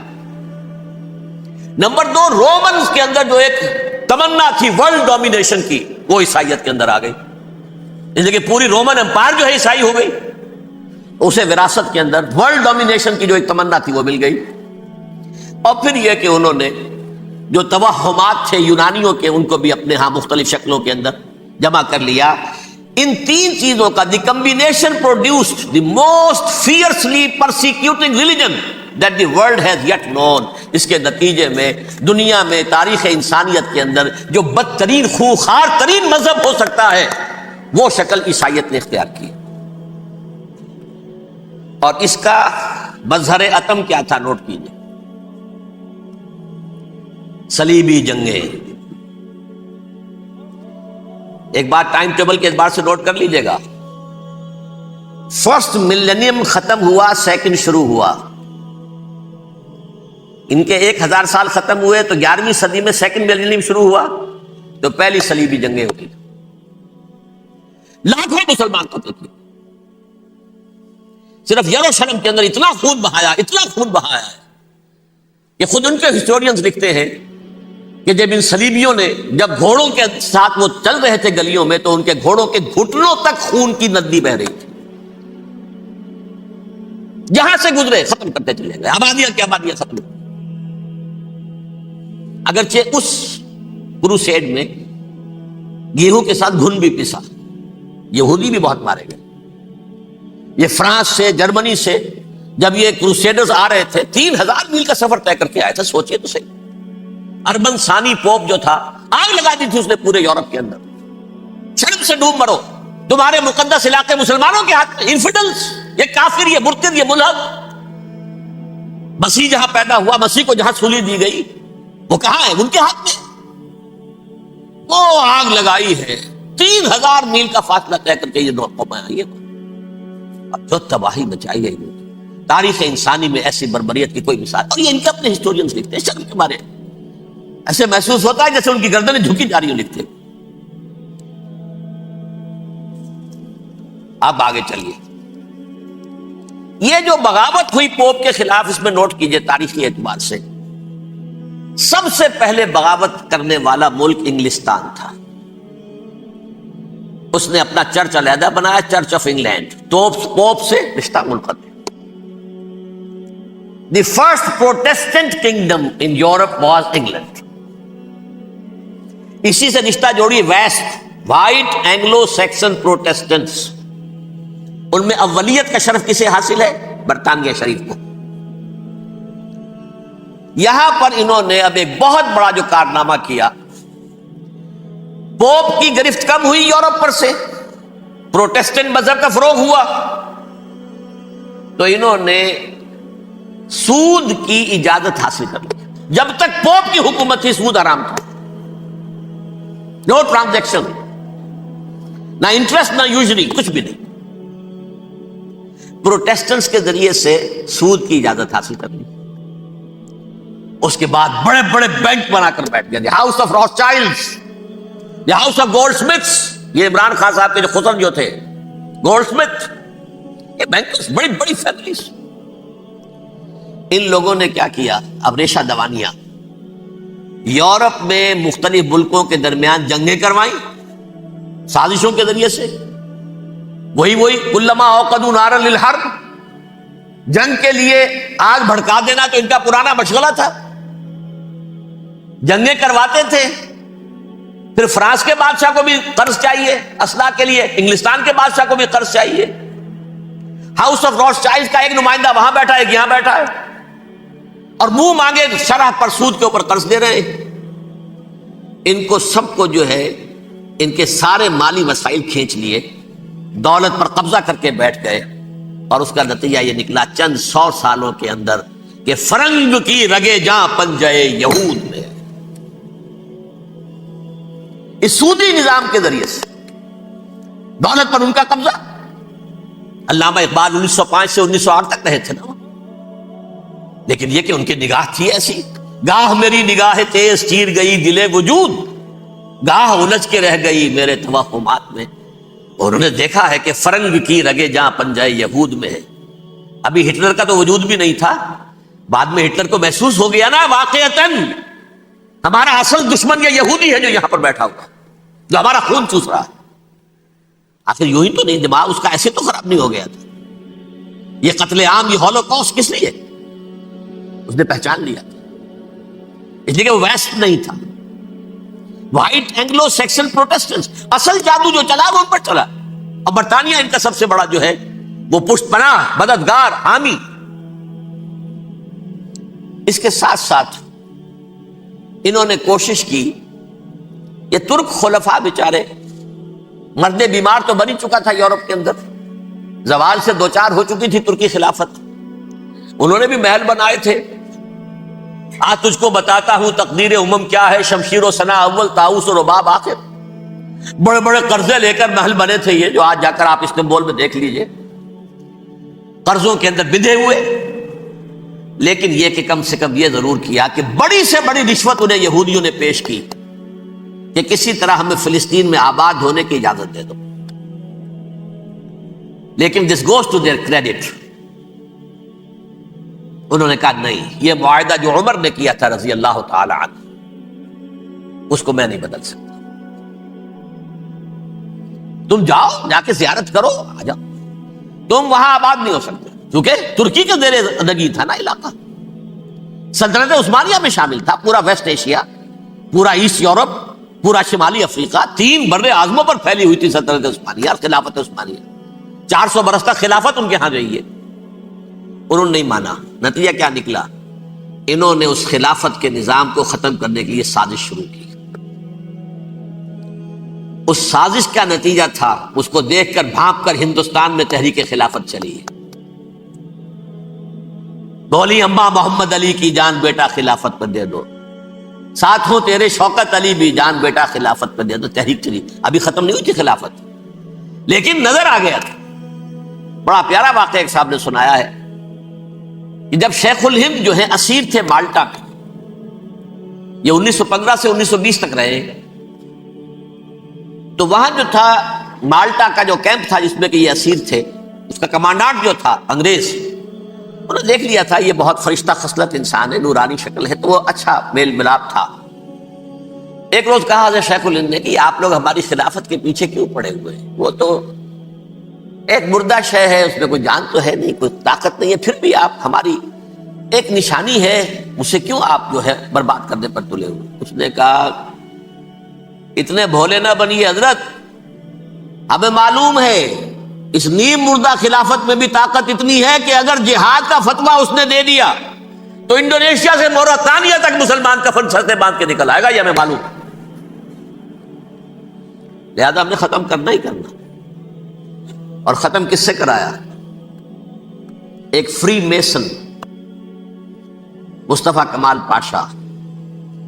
چاک کر دی ترک ناداں نے خلافت کی قبا، سادگی اپنوں کی دیکھ اوروں کی عیاری بھی دیکھ. عیاری کس کی تھی؟ یہود کی، اور ان کے اعلی کار برطانیہ. ابھی خلافت ختم بھی نہیں ہوئی تھی، برطانیہ کے ذریعے سے 1917 میں بالفور ڈکلیریشن کے ذریعے سے حق حاصل کر لیا کہ ہاں جا کر یہ آباد بھی ہو سکتے ہیں. چونکہ دوسری جنگ عظیم میں سلطنت عثمانیہ ختم ہو گئی تھی، خلافت نام کی تھی، سلطنت تو ختم ہو گئی، ترکی رہ گیا تھا صرف.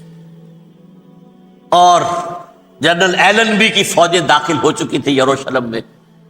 یروشلم پر قبضہ برطانیہ کا ہو چکا تھا، اور قبضہ دلوانے والے برطانیہ کو ہمارے ہندوستان کے مسلمان فوجی بھی تھے.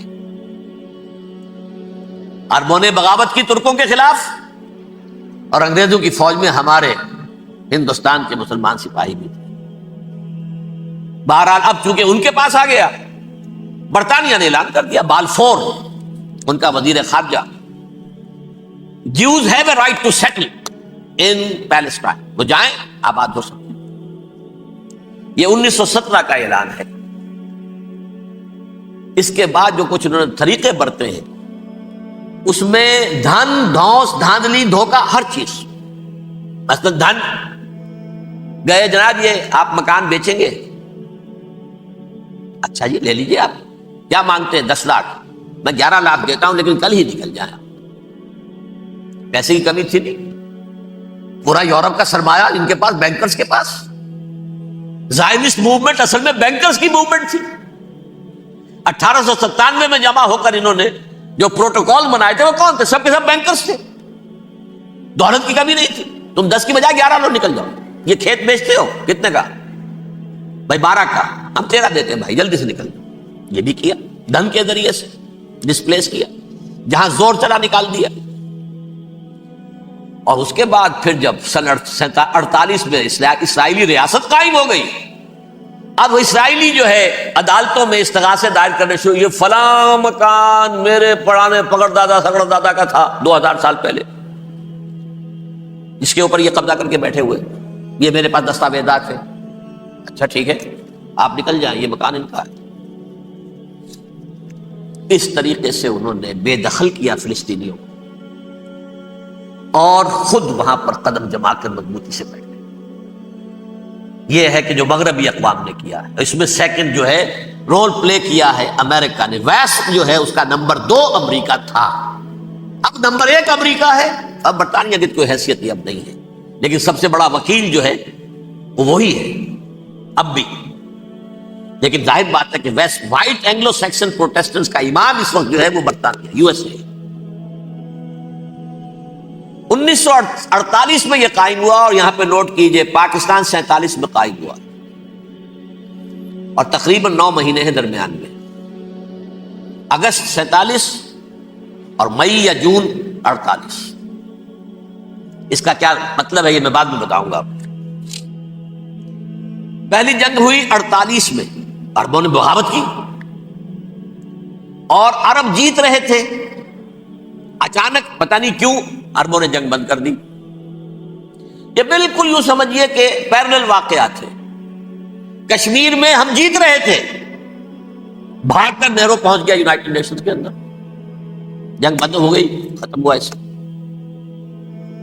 کچھ اپنوں کی غلطی بھی تھی، کچھ قبائلیوں نے وہاں جا کر سری نگر ایئرپورٹ تک پہنچ گئے تھے، بجائے اس پر قبضہ مکمل کرنے کے لوٹ مار میں لگ گئے، اپنوں کی غلطی بھی تھی، لیکن اس کے باوجود پڑنا بھاری تھا۔ اور اگر سری نگر ایئرپورٹ پر قبضہ ہو گیا ہوتا تو سوال ہی پیدا نہیں ہوتا کہ بھارت جو ہے اپنی فوجیں اتار سکتا، زمینی راستہ تھا ہی نہیں۔ وہی وہاں ہوا ہے بڑے ہی عجیب طریقے پر۔ عرب جیت رہے تھے، اسرائیل جو ہے شکست کھا رہے تھے، عربوں نے صلح کر دی۔ کچھ مہینوں کے بعد عربوں نے دوبارہ جنگ کی۔ اتنے عرصے میں یہ اسرائیلی، یہ سب جو ہیں جتنے دہشت گرد ہیں اسرائیلی، یہ اس دور کے لوگ ہیں، وہ چاہے مینیجم بیگن تھا یا کوئی اور، یہ سب کے سب اس دور کے ٹیررسٹ۔ اب انہوں نے ڈٹ کر جو مقابلہ کیا، عربوں کو شکست دی بڑی سخت۔ سن 48 میں عربوں کو شکست ہو گئی۔ سن 67 میں روس کے سکھانے پڑھانے پر جمال عبد الناصر نے حملہ کیا، بلاکیڈ کر دیا ایلات کا، بندرگاہ کا۔ 6 دن کی جنگ کے اندر اسرائیلیوں نے روس سے پورا صحرا سینا لے لیا، اسرائیل شام سے گولان ہائٹس لے لیے، اردن سے یہ پورا مغربی کنارہ جو یہ اردن کا حصہ تھا، اور مشرقی یروشلم اردن کے پاس تھا، اس پر بھی قبضہ کر لیا۔ 1967 کی جنگ کا نتیجہ کیا نکلا؟ یروشلم پورا کا پورا یہودیوں کے قبضے میں چلا گیا، جو 1948 میں آدھا کر دیا گیا تھا۔ ویسٹرن یروشلم یہ یہودیوں کے پاس، ایسٹرن یروشلم مسلمانوں کے پاس، اور مشرقی یروشلم ہی میں مسجد اقصی ہے اور قبۃ الصخرہ ہے، وہ مسلمانوں کی تحویل میں تھے۔ اردن کا قبضہ مسلمانوں کی تحویل، لیکن اب 67 میں پورا یروشلم ان کے قبضے میں آ گیا۔ پھر بہرحال مصر نے ایک کوشش کی بدلہ لینے کی سن 73 کی جنگ میں، اور اس میں کوئی شک نہیں بڑی شجاعت کا مظاہرہ کیا۔ رمضان وار آف 1973، بارلیو لائن کراس کر دی، جسے وہ سمجھتے تھے کہ کوئی طاقت دنیا کی ہمارے اس دفاعی جو ہے لائن اس کو کراس کر نہیں سکتی۔ لیکن پھر جب امریکہ اپنی پوری طاقت لے کر میدان میں آ گیا ہے تو ظاہر بات ہے کہ مصر کی حیثیت امریکہ کے مقابلے میں کچھ نہیں۔ یہ ہے میں نے جو مختصر سی تاریخ آپ کے سامنے رکھ دی ہے۔ اب جو اصل مسئلہ ہے سمجھیے، سین کیا ہے، منظر کیا ہے۔ یہ پہلو وہ ہیں بہت سے کہ جو شاید بہت سے حضرات کے نگاہوں میں نہ ہو، باقی تو یہ تاریخ کے واقعات ہیں، اکثر لوگوں کے علم میں ہوں گے۔ یہودیوں میں بھی ایک بڑی شدید اندرونی کشاکش ہے، جیسے مسلمانوں میں کچھ مسلمان وہ ہیں جو نماز روزے کی پابندی کرتے ہیں، دین سے انہیں تعلق ہے، کچھ وہ ہیں جو نہ نماز نہ روزہ نہ کچھ، نام تو ان کے ہیں، محمد حسین ہے، غلام علی ہے تو صحیح، سیکولر ذہن ہے، مادی پرستی ہے، کچھ نہیں ہے کہ نہیں؟ ایسا ہی ان کے ہاں بھی۔ اصل یہودی جو ہے، عملی یہودی، اس کی شکل آپ نے اگر کبھی دیکھی ہو، اس کے سر کے اوپر اونچا ہیٹ ہوتا ہے کالا، ان کی زلفیں لمبی لمبی ہوتی ہیں، خاص طور پر یہ جو ہے گلپٹی کے بال، یہ قلمے جو ہیں یہ تو لا کے چھلے بنا کر بڑا خوبصورت سا جو ہے وہ ہار بناتے ہیں، لمبا کالا کوٹ پہنا ہوتا ہے، لمبی داڑھی ہوتی ہے۔ یہی وجہ ہے کہ مسلمانوں میں بھی مصر میں جس کی لمبی داڑھی ہوتی تھی، اب کچھ حالات شاید بدل گئے، وہ سمجھتے تھے یہ یہودی ہے، یعنی لمبی داڑھی یہودی رکھتا تھا، مسلمان نہیں۔ مسلمان تو عرب صرف ٹوکن داڑھی رکھتے ہیں یا شیو کرتے ہیں، یا سعودیوں کی طرح صرف کوئی نشان چھوڑتے ہیں، اللہ اللہ خیر سے۔ لمبی داڑھی شعار جو ہے یہودیوں کا ہے۔ ایک انتہا پر تو یہ ہے، دوسری انتہا پر وہ جنہیں کسی شے سے غرض نہیں، شراب بھی پیتے ہیں، سب کچھ ہے، سور بھی کھاتے ہیں یہودی، بینکرز ہیں، بڑے بڑے سائنسدان ہیں، سب کچھ ہیں، وہ زیادہ تر جو ہیں سیکولر ذہن کے۔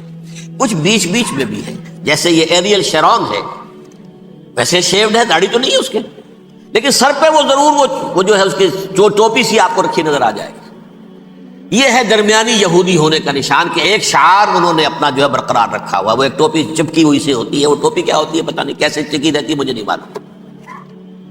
یہ جو کشمکش ہے اس میں، جو زیادہ رائٹسٹ اور لیفٹسٹ کی کہہ لیجیے، سیکولر اور مذہبی لوگوں کی کشمکش ہے، ان کے درمیان ایک کشاکش جو ہے اس کو سمجھ لیجئے کہ وہ کیا ہے۔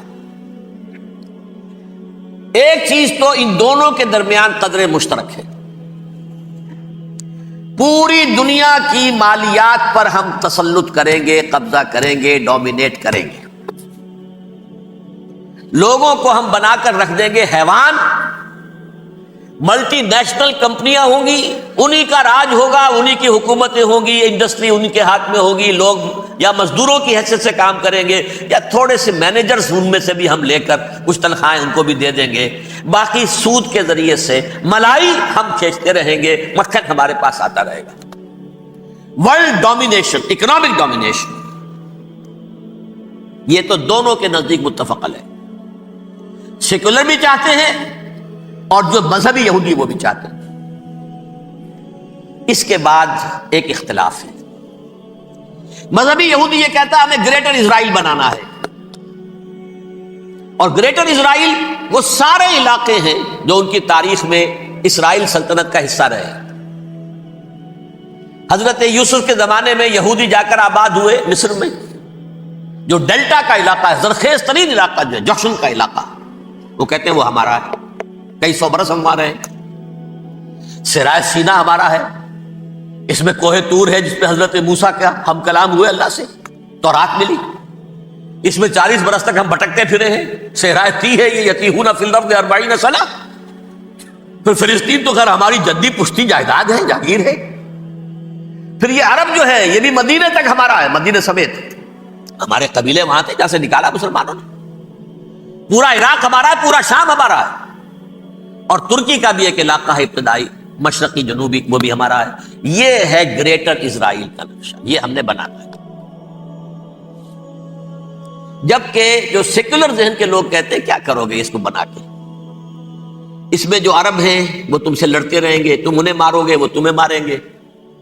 اگر تم 10 مارو گے تو ایک تو وہ بھی ماریں گے نا تمہارا. ٹھیک ہے، فائدہ کیا ہے؟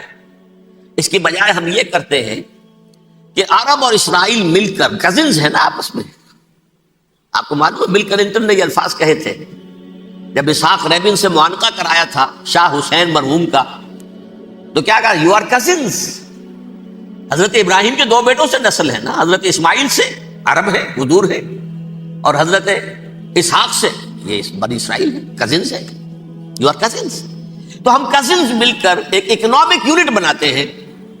جیسے ایشیا پیسیفک ایک یونٹ بن گیا ہے، آسیان ایک یونٹ بن گیا ہے، وغیرہ وغیرہ. پورا یورپ ایک یونٹ بن گیا ہے، ایک کرنسی بن گئی ہے. ہم اس پورے علاقے کو ایک اکنامک یونٹ بناتے ہیں. پیسہ عربوں کا ہوگا، ان کے پاس بہت دولت ہے. تیل ان کا ہوگا، بہت تیل ہے ان کے پاس. مزدور ان کے ہوں گے، بڑی تعداد ہے ان کی. مینجمنٹ ہماری ہوگی، ٹیکنیکل نو ہاؤ ہمارا ہوگا، سائنسدان ہم ہوں گے. ملائی ہم کھاتے رہیں گے، چھاچ ان کو دیتے رہیں گے. تو ہمیں آم کھانے ہیں، پیڑ گننے کی کیا ضرورت ہے؟ خامخواہ ان کی دشمنی مول لیں، زیادہ دشمنی بڑھائیں. یہ اس چھوٹے سے اسرائیل کو تسلیم نہیں کرتے، ہم گریٹر اسرائیل کو کیسے تسلیم کر لیں گے یہ؟ لہذا اس خیال کو دل سے نکالیں. یہ اختلاف ہو گیا نمبر 1، بہت بڑا اختلاف. لیکن نمبر 2، اس اختلاف میں اتفاق یہ پیدا کیا گیا. یہاں ایک بات ہم آپ کی مانتے ہیں، ہم کسی بھی پیس پروسیس میں جروشلم نہیں دیں گے ان کو، عربوں کو. یہ انڈیوائیڈڈ دارالخلافہ رہے گا اسرائیل. اور نمبر 2، مسجد اقصیٰ اور قبۃ الصخرہ کو گرا کر 3rd ٹیمپل بنائیں گے. یہ مذہبی یہودیوں کو اتنی رشوت اگر وہ نہ دے تو وہ ان کے ساتھ کام کرنے کو تیار ہی نہیں ہے. یہ پورا پس منظر سمجھ لیجئے. اصل میں بٹوین دی لائنز سمجھے بغیر یہ خبریں جو آپ پڑھتے ہیں. ادھر امریکہ کا معاملہ کیا ہے؟ ایک طرف وہ پشت پناہ ہے، حمایتی ہے، پروٹیکٹر ہے، محافظ ہے اسرائیل کا. اسرائیل امریکہ ہی کی آؤٹ پوسٹ سمجھ لیجئے، اسی کی ایک ریاست سمجھ لیجئے. لیکن اس کے ساتھ ہی وہ اپنے جو دنیاوی عالمی مصلحتیں ہیں، اتنی بڑی قوم عرب کی جو ہے اسے بھی دشمن تو نہیں بنانا چاہتا. ان میں ماڈریٹس کو چاہتا ہے کہ رہے ماڈریٹس، یہ جو ہماری جیب میں ہے، حسنی مبارک ہو، شاہ فہد ہو، جو ہماری جیب میں ہے. ورنہ یہ کہ وہاں پر اگر زیادہ ریڈیکل لوگ آ گئے تو ہمارا ویسے ہی بیڑا غرق ہوگا. لہذا وہ جبر کرتے رہے ان پر کہ صلح کرو کوئی نہ کوئی. یہ صلح کے لیے دباؤ امریکہ کا ہے، اسرائیل نہیں چاہتا صلح، دباؤ ہے امریکہ کا. اب میں آپ کو یاد دلاتا ہوں، خلیج کی جنگ ختم ہوئی، بش، یہ باپ اس کا جو اب ہے بش، اس کا بڑا بش جو سینئر، اس کی پاپولیرٹی ریشو جو ہے 89% تھی اس وقت امریکہ کے اندر. اس نے اتنی بڑی جنگ فتح کی تھی اور چند امریکی مرے صرف. لیکن اس نے ایک موقف اختیار کیا یہود کے خلاف. $10 بلین منظور ہو چکے تھے، اسرائیل کو دیے جانے تھے نئے سیٹلمنٹس بنانے کے لیے اسرائیل. اس نے کہا یہ رقم میں ایشو نہیں کروں گا جب تک پیس پروسیس شروع نہیں کرتے. یہ دباؤ تھا جس کے آگے گھٹنے ٹیکنے پڑے $10 بلین کے لیے. لیکن اس کا بدلہ یہ چکایا کہ الیکشن میں ہرا دیا اسے. حالانکہ وہ ہیرو، فاتح، خلیج کی جنگ کا فاتح، 89% ریٹنگ، الیکشن میں 0.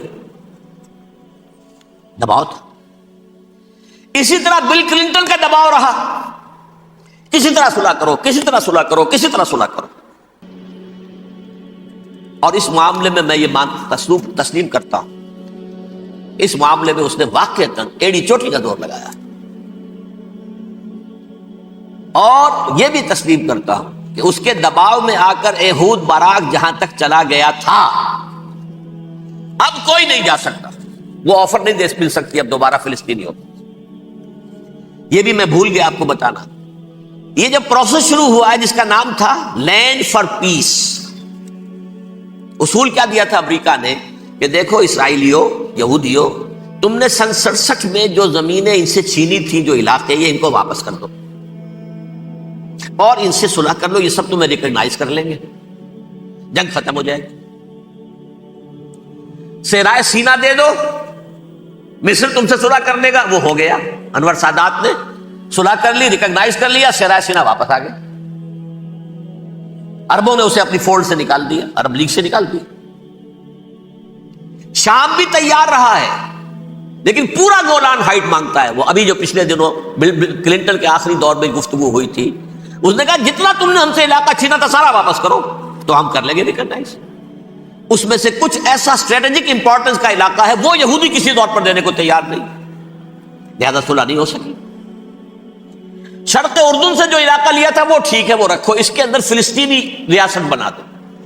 یہ علاقہ جو ہے فلسطینیوں کی میجورٹی ہے اس میں، تو اس کو فلسطینی ریاست بنا لو. ایک ریاست ودن ریاست ہو جائے گی، اسرائیل ریاست، فلسطینی ریاست. یہ ہیں 3 مین پوائنٹس. چوتھی بات پہ آ کر روک دیتے تھے کہ یہ پھر بعد میں سوچیں گے یروشلم کا مستقبل کیا ہوگا، یہ موسٹ سینسٹیو ایشو جو ہے یہ بعد میں سوچیں گے. اب جب یہ پیس ٹاک شروع ہے تو یاد ہے اسحاق ریبین تھا، اسے کس نے قتل کیا؟ یہودی نوجوان نے. یہ تم کیسے دے رہے ہو زمینیں؟ ہمیں تو اور لینی ہے. تم نے صحرائے سینا واپس کر دیا، ہمیں تو جشن کا پورا علاقہ لینا ہے. مصر کا سارا فرٹائل ایریا جو ہے وہ لینا ہے اس سے. تم گولان ہائٹس دے رہے، ہمیں پورا شام لینا ہے. لہذا تم کیسے کر رہے ہو؟ لینڈ فار پیس، پیس اور نو پیس، نو لینڈ. زمین ہم واپس نہیں کریں، ہمیں تو اور لینی ہے. کس نے قتل کیا؟ یہودی نے، فلسطینی نے تو قتل نہیں کیا. ایہود باراک کی بات میں آپ کو بتا رہا ہوں، یہ یہاں تک چلا گیا تھا کہ اسرائیلی ریاست بھی ہم فلسطینی ریاست بھی مان لیں گے، یروشلم بھی، مشرقی یروشلم دے دیں گے، تمہارا اقتدار ہوگا اس پر. البتہ یہ جو احاطہ ہے جس میں جنوب میں مسجد اقصی ہے اور ذرا شمال کی طرف ہے قبۃ الصخرہ. قبۃ الصخرہ آپ جانتے ہیں، جب بھی ٹیلی ویژن پر یروشلم سے کوئی خبر آ رہی ہے تو پیچھے وہ بڑا سا مینار، وہ گنبد نظر آتا ہے سنہرا. یہ وہ جگہ ہے چٹان، ٹیمپل ماؤنٹ. یہ پہاڑی تھی پہلے، جیسے کوہ صفا، کوہ مروہ، اب کیا رہ گئی ہے؟ کبھی پہاڑیاں تھی. یہ کوہ صفا کے اوپر چڑھ کر حضور نے نعرہ لگایا تھا ما صباحا. اب کیا ہے وہ کوہ صفا بیچارہ؟ وہ تو ایک چھوٹی سی علامت ہے، کوئی پہاڑیاں سے دکھائی دیتی ہے، اس کے اوپر بھی گنبد ہے. اسی طرح ٹیمپل ماؤنٹ ہے وہ جہاں پر کہ ہیکل سلیمانی تھا، اور وہ گرا دیا تھا رومیوں نے، مسلمانوں نے تو نہیں گرایا. لیکن پھر حضور کو معراج وہاں سے ہوا تو عبد الملک بن مروان نے وہاں پر یہ بہت بڑا گنبد بنا دیا. یہ قبۃ الصخرہ ہے. وہ مسجد اقصی نہیں ہے، مسجد اقصی اس کے علاوہ ہے، وہ جنوبی علاقے میں ایک ریکٹینگولر احاطہ ہے بہت بڑا، جس کے جنوبی علاقے کے اندر مسجد اقصی ہے، اور یہ اس کے شمالی حصے. یہود براق نے یہاں تک آفر کر دی تھی کہ مسجد اقصی کو اپنے پاس رکھ لو، لیکن یہ ٹیمپل جو ہے، یہ ٹیمپل ماؤنٹ، یہ قبۃ الصخرہ کی، اس لیے کہ یہ ہماری کمٹمنٹ ہے مذہبی یہودیوں کے ساتھ کہ ہم یہاں پر جو ہے ٹیمپل بنائیں گے، تھرڈ ٹیمپل، ہیکل سلیمانی کی تیسری مرتبہ تعمیر یہاں ہوگی۔ لیکن ظاہر بات ہے فلسطینی کیسے مان لیں، مسلمان کیسے مان لیں؟ یہ ہے وہ چیز کہ جس کی وجہ سے وہ سارا معاملہ ناکام ہوا۔ ویسے مجھے یقین ہے کہ اگر فلسطینی مان بھی لیتے تب بھی یہودی جو ہیں جس طریقے سے اسحاق ریبیون کو اس نے قتل کر دیا تھا، تو یہ اس کو بھی، یہود براق کو بھی قتل کر دیتے، اور وہ کسی صورت تسلیم نہ کرتے کہ یہ یروشلم جو ہے یہ انڈیوائیڈڈ سٹی نہ رہے، بلکہ ڈویژن ہو جائے اس کی، اور صرف مغربی حصہ ہمارے پاس رہ جائے اور مشرقی جو ہے عربوں کے پاس، کبھی تسلیم نہیں کرتے، مر جائیں گے۔ اب دیکھیے اس وقت شکل کیا ہے۔ میرا اندازہ یہ ہے کہ اب جو مذہبی یہودی ہیں ان کے صبر کا پیمانہ لبریز ہو گیا ہے، اور اب ایک مڈ وے آدمی اس وقت وہاں پر آ گیا ہے، ٹوپی والا، اگرچہ وہ پریکٹسنگ یہودی اس طرح کا نہیں ہے، داڑھی والا نہیں ہے، زلفوں والا نہیں ہے وہی کوٹ پینٹ والا، لیکن یہ کہ اوپر رکھتا ہے وہ ٹوپی، ایریل شرون، اور انتہائی سفاک، جس نے کہ فلسطینیوں کے 2 کیمپ ایسے اڑائے تھے جیسے کہ چیونٹیوں کا ہو لشکر اور ان کو پاؤں تلے رون دیا جائے، اس طریقے سے ختم کیا، بہت بڑا قاتل، مرڈرر وہ وزیر اعظم، اور اب جو ہے ان کے صبر کا پیمانہ لبریز ہو گیا ہے۔ اب ان کا فیصلہ یہ ہے کہ انہیں 3 بڑے بڑے قدم اٹھانے۔ نمبر 1، فلسطینیوں کا خاتمہ، ایتھنک کلینزنگ۔ اگر یہ فلسطینی رہتے ہیں یہاں پر تو اگر 10 ہم ان کے ماریں گے تو 2-3 یہ ہمارے مار دیں گے۔ اسرائیلی کی جان تو بہت قیمتی ہے، یہ تو خیر 1000 بھی مر جائیں تو کوئی بات نہیں، یہ تو کیڑے مکوڑے ہیں، جینٹائلز ہیں، گوئمز ہیں، یہودی وہ مر گئے، لہذا ان کا ٹنٹا بکاؤ، اب ان کو ختم کرو۔ وہ اشتہار شاید آپ کے دنوں میں گزرا ہوگا جس میں میں نے یہ الفاظ لکھے کہ بوسنیا کی ایتھنک کلینزنگ جو ہے ماند پڑ جائے گی، اور جو کچھ ایتھنک کلینزنگ ہوئی تھی 500 برس قبل ہسپانیہ میں، اس کا نقشہ آپ دیکھیں گے دنیا۔ اس وقت کیا ہوا تھا؟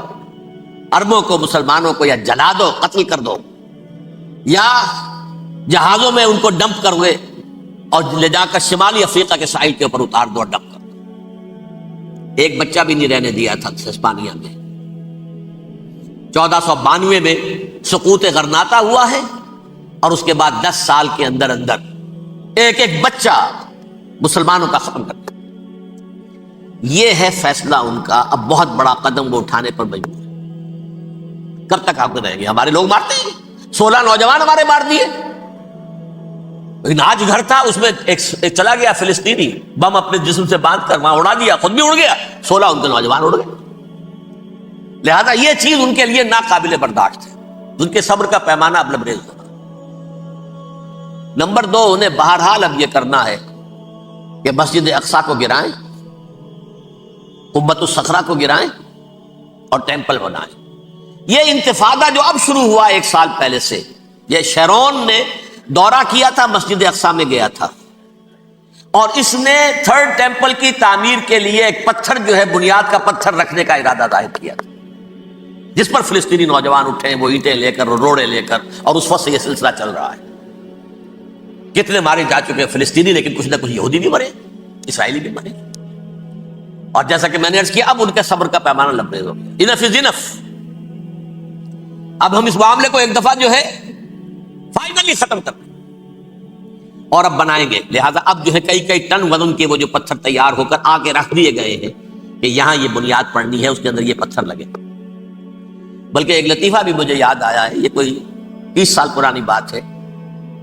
اس قبۃ الصخرہ کی مرمت ہوئی تھی، تو اس کے اوپر جو یہ سونے کی پتری چڑھی ہوئی ہے، یہ شاہ حسین اردن والے جو ہے، ظاہر بات ہے تھا بھی انہی کے تسلط میں، یہ انہی کی تولیت میں تھا، سن 67 سے پہلے، اس زمانے کی بات میں کر رہا ہوں۔ تو انہوں نے پتہ نہیں 30 من تھا یا 30 ٹن تھا سونا جو ڈونیٹ کیا تھا اس کے اوپر یہ پتری چڑھانے کے لیے، جو بہت بڑا گنبد نظر آتا ہے، پورے کے پورے ماحول کے اوپر چھایا ہوا۔ اس وقت یہودی اخباروں نے لکھا تھا بہت اچھا ہے، یہ سونا ہمارے کام آئے گا جب ہم اپنا ہیکل تعمیر کریں گے۔ کہاں جائے گا سونا؟ سونا یہی رہے گا نا، جب ہم گرائیں گے ہمیں وہ سونا مل جائے گا۔ اب وہ اس پر آ گئے، مزید دیر نہیں کر سکتے۔ تو آپ نوٹ کیجئے، number 1 ethnic cleansing of Palestinians in Israel. Number 2 demolition of the Aqsa mosque and the Qubbat al-Sakhra. Number 3 امریکہ کو الٹیمیٹم، تم اب اپنے ٹانگ درمیان میں مت لڑاؤ، اور اس کے لیے دھمکی، اگر تم نے ہمارے معاملے میں رکاوٹ ڈالی تمہاری اینٹ سے اینٹ بجا دیں گے۔ نیتن یاہو نے یہ کہا تھا میں واشنگٹن میں آگ لگا دوں گا۔ یہ انہوں نے امریکہ میں عظیم ترین دہشت گردی کر کے امریکہ کی ایڈمنسٹریشن کو، انتظامیہ کو یہ دھمکی دے دی ہے کہ باز آ جاؤ۔ چنانچہ میں یہ بات کہہ کے پرسوں جمعے میں اپنی مسجد دارالسلام سے نکلا، شام کو، اسی شام کو میں نے ایریل شیرون کی تقریر سن لی T V per. It is not acceptable. Don't appease the Arabs at our expense. We are not going to become Czechoslovakia. We have to depend on ourselves only and rely on ourselves only. کیا مطلب ہے اس کا؟ کس کو سنا رہا ہے؟ امریکہ بہادر، ہم تمہارے محتاج نہیں ہیں، ہم تمہارے ٹکڑے اڑا دیں گے، ٹکڑے کر دیں گے تمہارے، تم بیچ میں آؤ تو صحیح اب، اور دیکھ لو ایک نشانی ہم تمہیں دکھا دیتے ہیں۔ مجھے 100% یقین ہے یہ پورا ہسٹوریکل پروسیس، اور جس جگہ یہ پہنچ گیا ہے، جس کریٹیکل پوائنٹ تک یہ پہنچ چکا ہے، یہ جو بھی حملہ ہوا ہے ورلڈ ٹریڈ سینٹر پر اور پینٹاگون پر، یہ اسرائیل کا کام ہے۔ اسرائیل سے کم تر کسی ادارے کے لیے ممکن ہی نہیں، اس لیے کہ اسرائیل کے ایجنٹ امریکہ کے پورے نظام کے اندر جو ہے گھسے ہوئے موجود ہیں، ہر جگہ موجود ہیں۔ جیسے سرطان کا پھوڑا ہوتا ہے پورے جسم میں وہ اپنی جڑیں جما لیتا ہے، ایسا ہے پوری ایڈمنسٹریشن، پوری اکانومی، تمام ذرائع ابلاغ، پرنٹڈ میٹر ہو یا یہ کہ الیکٹرانک میڈیا، سب ان کے قبضے میں، ڈیفنس کا سارا معاملہ ان کے قبضے میں ہے۔ کوئی اور طاقت یہ کر ہی نہیں سکتی۔ امریکہ، اس کے سیکیورٹی کے معاملات تہ در تہ، دائرہ اندر دائرہ، اس دائرے تک 100 میل تک کوئی جہاز آ جائے گا اگر کہیں جو کہ ان آئیڈینٹیفائی ہو تو یہ ہو جائے گا، تو اس سے آگے آگے تو یہ ہو جائے گا، اس سے آگے، اور وہ آ رہا ہے، چلا آ رہا ہے، پینٹاگون پر آ گیا ہے، اور 1 گھنٹے بعد آیا ہے۔ پہلی اسٹرائک جو ہوئی ہے ورلڈ ٹریڈ سینٹر، اس کے 1 گھنٹے کے بعد پینٹاگون پر آ گیا۔ پینٹاگون وہ تو یوں سمجھیے ان کی مملکت کا حساس ترین دفاع کا مرکز، اور اس کا 1/3 حصہ جلا کے راکھ کر دیا۔ انہوں نے یہ دھمکی دی ہے، لیکن اس سے ان کے پیش نظر مقاصد کیا تھے؟ 3۔ اس دہشت گردی کے 3 مقاصد۔ فوراً اس کا رخ موڑ دینا اسامہ اور اس کی القاعدہ کی طرف۔ امریکہ غصے میں لائل بھبوکا ہو کر فوراً اقدام کرے، اور ایک طرف تو اسامہ اور ان کے ساتھ طالبان کا ٹنٹا مکا دے، اور دوسری طرف چونکہ پاکستان الائی ہے اور پاکستان کے عوام جو ہیں وہ طالبان کے ہمدرد ہیں، وہ اگر اٹھے تو ان کا بھی بیڑا کرتا، ایک تیر سے 2 شکار تو ادھر ہو جائیں، جو مستقبل میں انہیں خطرہ ہے۔ 1967 کی جنگ کے بعد جبکہ انہوں نے فتح کا جشن منایا تھا یہودیوں نے، تو انہوں نے پیرس میں جو ایک جشن منایا ہے، وہاں بن گوریون کی تقریر یہ تھی، ہمیں کسی عرب ملک سے کوئی خطرہ نہیں، کوئی اندیشہ نہیں، ہمیں اندیشہ اگر ہے تو صرف پاکستان سے۔ یہ ہے وہ بات جو میں نے کہی تھی۔ نکتہ کیا ہے؟ یہ سائملٹینیسلی کیوں وجود میں آئے ہیں یہ 2 ملک؟ مشیت ایس میں پاکستان کا رول یہ ہے۔ حدیث میں آتا ہے ما انزل اللہ من دائن الا انزل لہ دوان، اللہ نے کوئی بیماری ایسی نہیں اتاری اس کا کہ توڑ اور دوا پیدا نہ کیے۔ اسرائیل کا توڑ پہلے پیدا کیا، جیسے بچے کی ولادت بعد میں ہوتی ہے، ماں کی چھاتیوں میں دودھ پہلے پیدا ہو جاتا۔ یہ اللہ کی فطرت ہے، اللہ کا طریقہ ہے۔ خطرہ انہیں ہے تو ہم سے ہے، اگر کوئی خطر مجھ کو تو اس امت سے، اس کی خاک استر میں ہے اب تک شرار آرزو. یہاں کے عوام، حکومت تو ٹھیک ہے ہماری جیب میں آ گئی، عوام کے اندر ہے، یہ بھڑک سکتی ہے چنگاری. یہی وجہ ہے بار بار ان کا کہ ہم زیادہ دباؤ نہیں ڈالنا چاہتے پاکستان پر. ہمارا بہت بڑا الہی ہے، ہم بہت پیسے بھی دے دیں گے، یہ بھی کر دیں گے، وہ بھی کر دیں گے، لیکن ہم زیادہ دباؤ نہیں ڈالنا چاہتے، ڈی اسٹیبلائز نہ ہو جائے، یہاں کے عوام کہیں کھڑے نہ ہو جائے. لہذا حملہ یہاں سے نہیں، وہ ازبکستان سے کرانے کی باتیں ہو رہی. اندر خانے پوری سپورٹ ہے، لیکن یہ کم سے کم ظاہر نہیں ہونے دیں گے کہ کیا کچھ ہو رہا ہے، تاکہ یہاں کے عوام کے اندر وہ چنگاری جو ہے اس بارود کے اندر پڑ گئی تو یہ شاید ڈی اسٹیبلائز ہو جائے. لیکن ڈی اسٹیبلائز ہونے میں جہاں اس کا خطرہ ہے کہ پرویز مشرف کی حکومت ختم ہو جائے، وہاں اس کا بھی خطرہ ہے کہ پاکستان ختم ہو جائے. ڈی اسٹیبلائز ہونے کا مطلب کیا ہے؟ بھارت کو واک اوور دے سکتے، جاؤ گھس جاؤ، تم پولیس ایکشن کرو، یہاں اب امن نہیں رہا ہے، ہم امن قائم کرنے آ جائیں. یا یونائٹڈ نیشنز کی فوجیں KFOR آ جائے یہاں پر امن قائم کرنے کے لیے، اور ہماری جو ایٹمی صلاحیت ہے وہ تو ویسے ہی برباد ہے. ایک چیز تو ان کے پیش نظر یہ تھی، اس میں تو اللہ تعالیٰ نے کچھ تھوڑی سی عافیت پیدا کر دی. ان کا خیال تھا کہ غصے میں آگ ببوکا ہو کر امریکہ جو ہے بھوکے شیر کی طرح ٹوٹ پڑے گا بس. لیکن وہاں وہ اپنے باپ کی طرح کولیشن بنانے کی فکر ہو گئی اسے. کولیشن بنتے بنتے تو وقت لگتا ہے، بستی بسنا کھیل نہیں، بستے بستے بستی ہے. دل کا اجڑنا سہل صحیح، بسنا سہل نہیں ظالم، بستی بسنا کھیل نہیں، بستے بستے بستی. کولیشن بناتے بناتے نیٹو بھی پھدکنے لگا تھا کہ ہمارے پاس انہوں نے کچھ ثبوت دیے ہی نہیں ابھی تک. کوئی کسی نے کچھ اور کہا، سعودی عرب نے بھی کہہ دیا ہمارے اڈوں سے آپ جہاز اڑا کر حملہ نہیں کریں گے وغیرہ وغیرہ. اس چکر میں ایک تو وقت نکل گیا، اور دوسرے فوراً ہی ان پر آیا ہو گیا یہ تو ہمارے ساتھ کیا ہی اسرائیل نے ہے.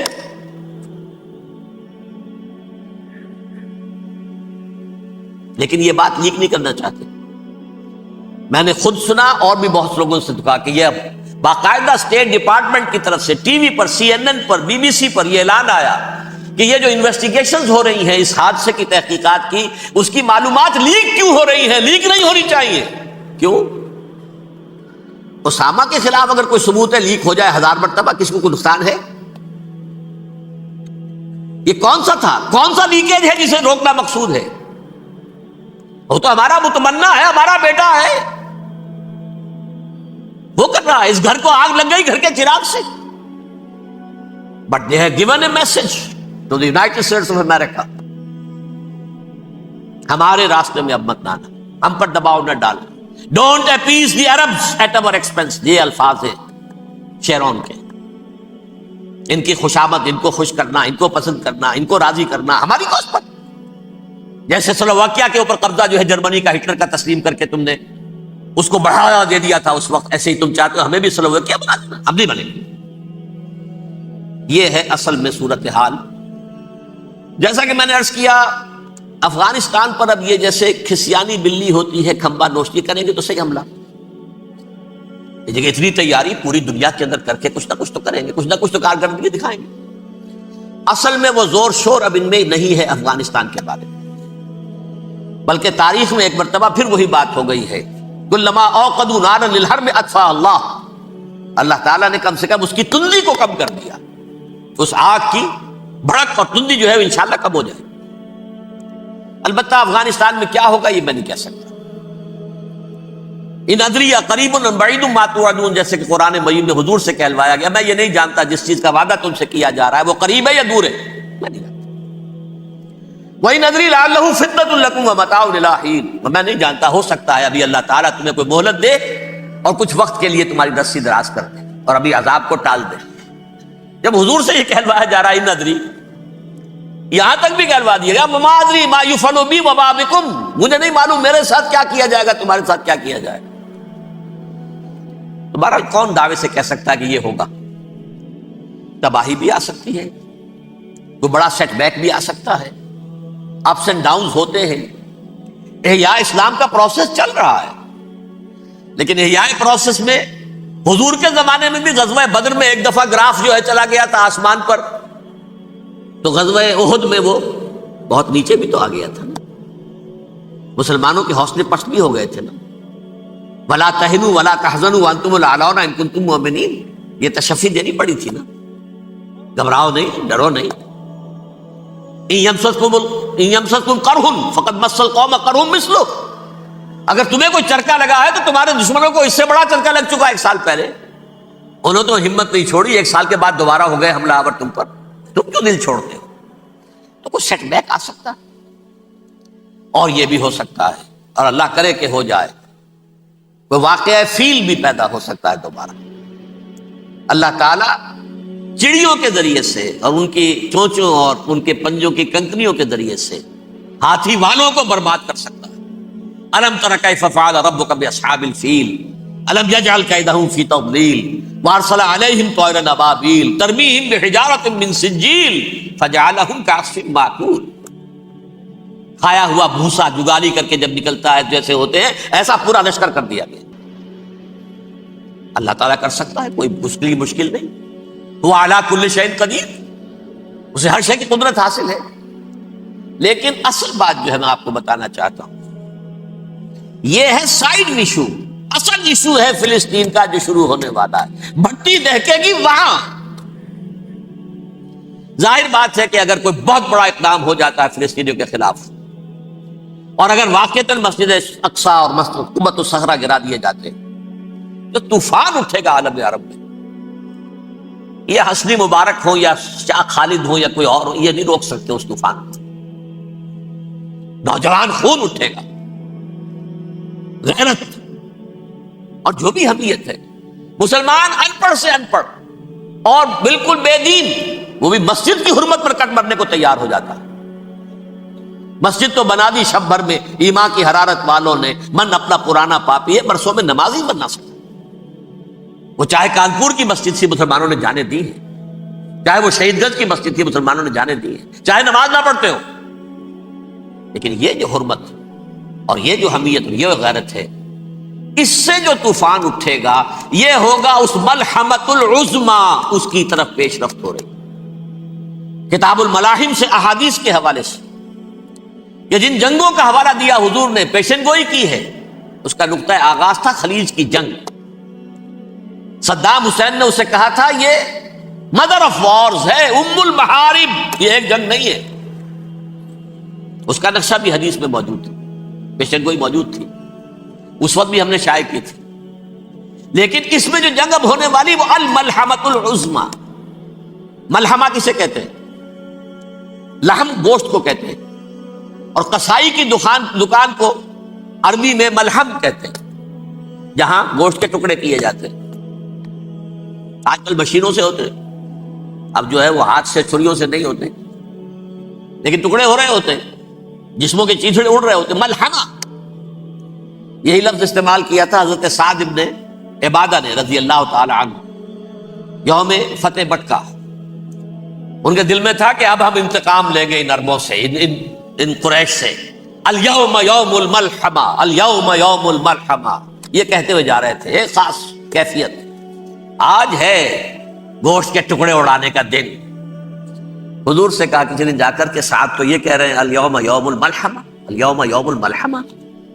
حضور نے فرمایا نہیں، ان سے کہو جا کر الیوم یوم المرحمہ، الیوم یوم المرحمہ، آج رحمت کا دن ہے، آج تو میں ان سب کو معاف کروں گا. لا تثریب علیکم اليوم، میں تم سے وہی بات کہہ رہا ہوں جو میرے بھائی یوسف نے کہی تھی اپنے بھائیوں سے، اذهبوا فانتم الطلقاء، جاؤ تم سب کے سب آزاد. وہ ملحمہ ہے جس کو کہ حضور نے حضرت معاذ بن جبل رضی اللہ تعالیٰ عنہ سے روایت ہے، اس میں سے جو ابو داؤد میں روایت آئی ہے اس میں الملحمۃ العظما، عظما مؤنث ہے اعظم کا. آپ کہتے ہیں جنگ عظیم اول، جنگ عظیم دوم. عظیم کا باپ ہو گیا اعظم، سب سے بڑا، اور اس کا مؤنث ہے سب سے بڑی، عظما. الملحمۃ العظما، سب سے بڑی لڑائی. میرے نزدیک یہ وار کے معنی میں نہیں ہے، بیٹل کے معنی میں. انگریزی میں یہ دو لفظ علیحدہ ہیں، وار، بیٹل. وار سالوں کو محیط ہوتی ہے، بیٹل کسی ایک خاص جگہ پر جو لڑائی ہوتی ہے اس کو کہتے ہیں. حضور کے اور قریش کے درمیان 6 سالہ وار تھی، جنگ تھی. لیکن بیٹلز، بیٹل آف احد، بیٹل آف بدر، یہ بیٹلز تھی، لڑائیاں تھی. تو عظیم ترین جنگ شاید اس اعتبار سے نہ ہو جیسے کہ ورلڈ وار 1 اور ورلڈ وار 2 یعنی اس کی وسعت کا اتنا معاملہ نہیں اور طوالت کا نہیں، لیکن جو لڑائی جو ہے بیٹل ہونی ہے، جس کو کہ یہ لوگ، یا چونکہ میں نے کہا تھا شروع میں کہ سرما ہے میری آنکھ کا خاک حجاز و ہول قدس، نیو ٹیسٹمنٹ کی آخری کتاب ہے the book of revelation, revelation of saint John, اس میں آرمگڈون کہا گیا ہے اسے۔ ہر مجدون یہ عبرانی لفظ ہے، ہر کہتے ہیں اونچی جگہ کو، سطح مرتفع، مجدون میگیڈو، میگیڈو ایک وادی ہے، مرتفع، وادی مرتفع، یہ ہے واقع لبنان، اسرائیل اور شام کے درمیان جو ٹکڑا، جو ٹرائنگل بنتی ہے، یہ ہے، یہاں پر بڑی جنگ لڑی جائے گی، اور یہ جنگ صلیب ہوگی، جو کہا ہے یہ بش نے، یہ جنگ صلیب۔ سیکنڈ ملینیم شروع ہوئی تھی تو پہلی صلیبی جنگ ہوئی تھی، تھرڈ ملینیم شروع ہوا ہے، یہ سیکنڈ صلیبی جنگ ہے، یہ کروسیڈ ہے۔ اور میں اس مرتبہ امریکہ گیا تھا تو پہلی مرتبہ مجھے وہاں ایک رسالہ ملا ٹرمپٹ نام کا، یہ امریکہ کے جو بہت ایکسٹریمسٹ قسم کے پروٹیسٹنٹس ہیں، یہ ان کا رسالہ ہے، اور ان کے بارے میں اب کہا جا رہا ہے وہ کرسچین زائنسٹ ہیں۔ آپ شاید پہلی مرتبہ یہ لفظ سن رہے ہو، زائنسٹ تو ہم سمجھتے ہیں یہودیوں کو، کرسچین زائنسٹ وہ ہیں جو ہیں تو عیسائی پروٹیسٹنٹس ہیں، لیکن اسرائیل کے وہ حمایتی یہودیوں سے بڑھ کر ہیں۔ یہ میری کسی پہلی تقریر میں شاید بہت سے حضرات کو یاد آ جائے، میں نے کہا تھا 4 سال پہلے ہمارا تنظیم اسلامی کا ایک کنونشن ہوا تھا ہوسٹن میں، امریکہ کا جنوبی علاقے کا شہر ہے۔ ایک سیشن اس میں ہم نے رکھا تھا انٹرفیتھ، ایک عیسائی کو بلایا تھا، ایک یہودی بہت بڑا وہاں کا عالم ہے اس کو بلایا تھا۔ اس یہودی عالم نے ڈاکٹر وشوگراٹ، جو وہاں کی یونیورسٹی میں پروفیسر ایمیریٹس ہے، اس نے کہا تھا کہ یہ اسرائیل کو تو سپورٹ کر رہے ہیں عیسائی، ہم تو نہیں کر رہے۔ جو پریکٹسنگ یہودی ہیں وہ زیادہ اسرائیل کے حق میں نہیں تھے، یہ تو سن 67 کے بعد انہوں نے اسرائیل کو تسلیم کیا ہے، وہ تو منتظر تھے کہ ہمارا مسیحا آئے گا تو اس کی قیادت میں جنگ کریں گے، جیسے شیعہ منتظر تھے کہ مہدی موعود آئیں گے تو پھر ہم کچھ کریں گے۔ وہ امام خمینی نے کہا بھائی جب وہ آئیں گے آ جائیں گے، لیکن ہم کچھ راستہ تو صاف کریں ان کے لیے۔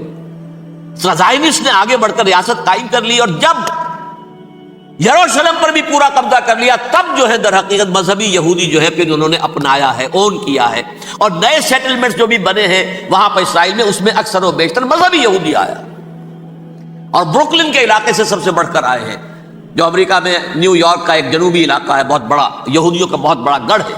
نیو یارک کو جیو یارک بھی کہا جاتا ہے، وہ تو اصل میں مرکز جو ہے وہ تو یہودیوں کا ہے۔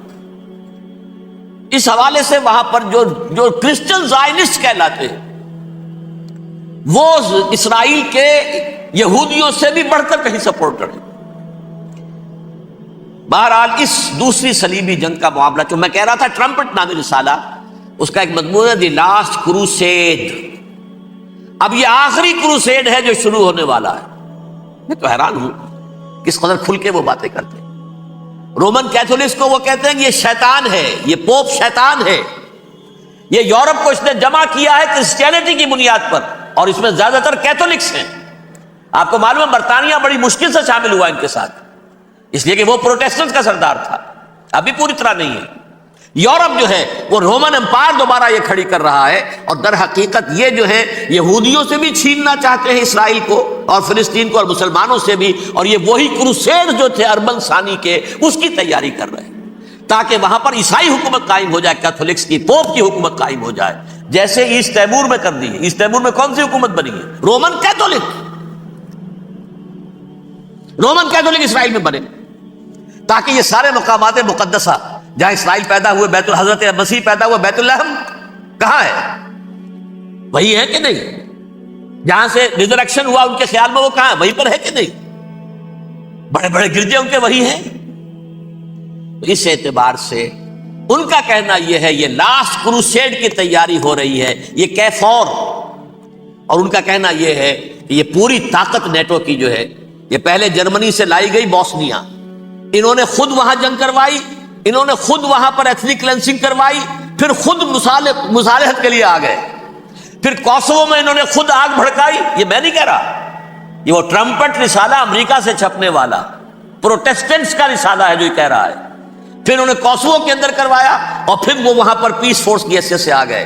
اب وہ میسیڈونیا میں کروا رہے ہیں اور وہاں داخل ہو گئے ہیں. اگلا قدم ان کا سائپرس ہوگا. سائپرس میں ترکوں کو اور وہ گریکس کو لڑائیں گے اور وہاں آ جائیں گے. وہاں سے ایک چھلانگ لگائیں گے اور یہ فلسطین میں پہنچیں گے. اور یہ وہاں پر ایک رومن امپائر، اپنی پرانی رومن امپائر کی طرح کی رومن کیتھولک ریاست قائم کرنا چاہتے. تو وہاں امریکہ کے عیسائیوں میں بھی کوئی ایک طبقہ نہیں ہے. کیتھولکس بھی ہے، کیتھولکس زیادہ نہیں ہے ہمدرد، لیکن اب تابع ہو چکے ہیں. اسحاق ریبین نے جب یہ پیس ٹاک شروع ہوئی تھی، آپ کو یاد ہوگا شاید، کہ جب وہ آیا تھا واشنگٹن سے واپس فلسطین اسرائیل، تو پہلے روم میں رکا for an audience with the Pope. اور پوپ کو اس نے ایک مرتبان سا پیش کیا تھا، حضرت سلیمان علیہ السلام کے زمانے کا مرتبان، اور کہا تھا دیکھیے 3000 برس تک ہم نے اس کی حفاظت کی ہے، اب یہ میں آپ کے حوالے کر رہا ہوں. اس کے بعد سے پوپ جو ہے بالکل رام ہو گیا اور وہ عیسائیوں کے ساتھ اور یہودیوں کے ساتھ ان کا پورا معاہدہ ہو. اب پورا عیسائی ورلڈ جو ہے ویسے تو مجموعی یہودیوں کے شکنجے میں ہے. البتہ ان کے اندر بھی جھگڑے ہیں. جو وہاں پر وائٹ کرسچن ملیشیاز ہیں وہ ایکسٹریمسٹ ہیں کیتھولکس. ان کے نزدیک دشمن نمبر 1 یہودی، دشمن نمبر 2 مسلمان، دشمن نمبر 3 جو یورپ میں کالے ہیں، ایفرو امریکن، چاہے وہ عیسائی ہو گئے ہوں، کوئی بھی ہو. یہ 3 دشمن ہیں جن سے انہوں نے کلینز کرنا ہے، صاف کرنا ہے ان کے خیال کے مطابق امریکہ کی سوسائٹی. اولاً یہود، پھر مسلمان، اور پھر یہ جو کالے.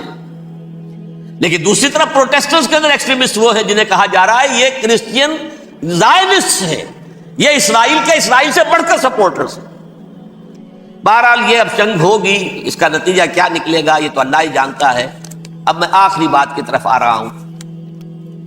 آخری نتیجہ تو جو بھی کچھ اپس اینڈ ڈاؤنز آئیں گے، تلک الایام نداولها بین الناس.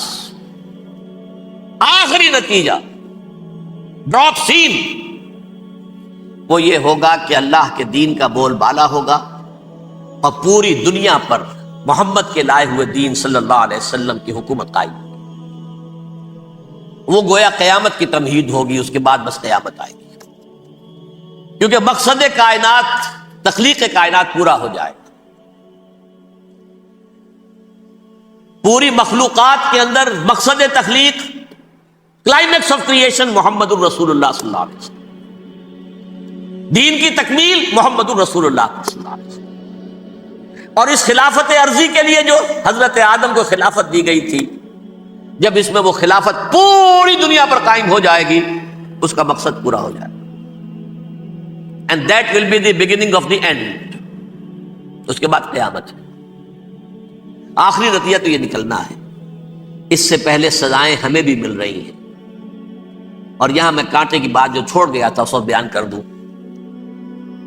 اللہ نے اس مغضوب علیہم قوم کو، اس ملعون قوم کو کیوں اب تک چھوٹ دیے رکھی؟ میں بتا چکا ہوں یہ بڑے عذاب کے مستحق ہو چکے تھے حضرت عیسیٰ علیہ السلام کے زمانے میں. چھوٹ دی ہے، ابھی تک ہے. بلکہ ایک مرتبہ ابھارا ہے. 1900 برس کے بعد ابھرے ہیں یہ. بالفور ڈیکلریشن 1917، سن 70 عیسوی کے بعد، تقریباً 1900 برس، 1850 برس تو ہے کم سے کم. پھر creation of Israel 1948، 1967 extension of Israel, یروشلم پر قبضہ. یہ سارا جو ہے کیوں ہے؟ اللہ تعالیٰ اس خیر امت محمد صلی اللہ علیہ وسلم، اس کے بہترین حصے کو سزا ان ملعونوں کے ہاتھوں دے رہا ہے. کیوں؟ جو جرم انہوں نے کیا تھا وہی ہم نے کیا. انہوں نے اللہ کی کتاب کو پیٹھ کے پیچھے پھینکا. نبذ فریق من الذین اوتوا الکتاب کتاب اللہ وراء ظہورہم. ہم نے اپنی پیٹھوں کے پیچھے پھینکا کہ نہیں؟ کولونیل رول سے آزاد ہوئے، کہیں اسلامی قانون نافذ کیا، کہیں اسلامی نظام قائم کیا. تو جو جرم ان کا تھا وہی ہمارا ہے.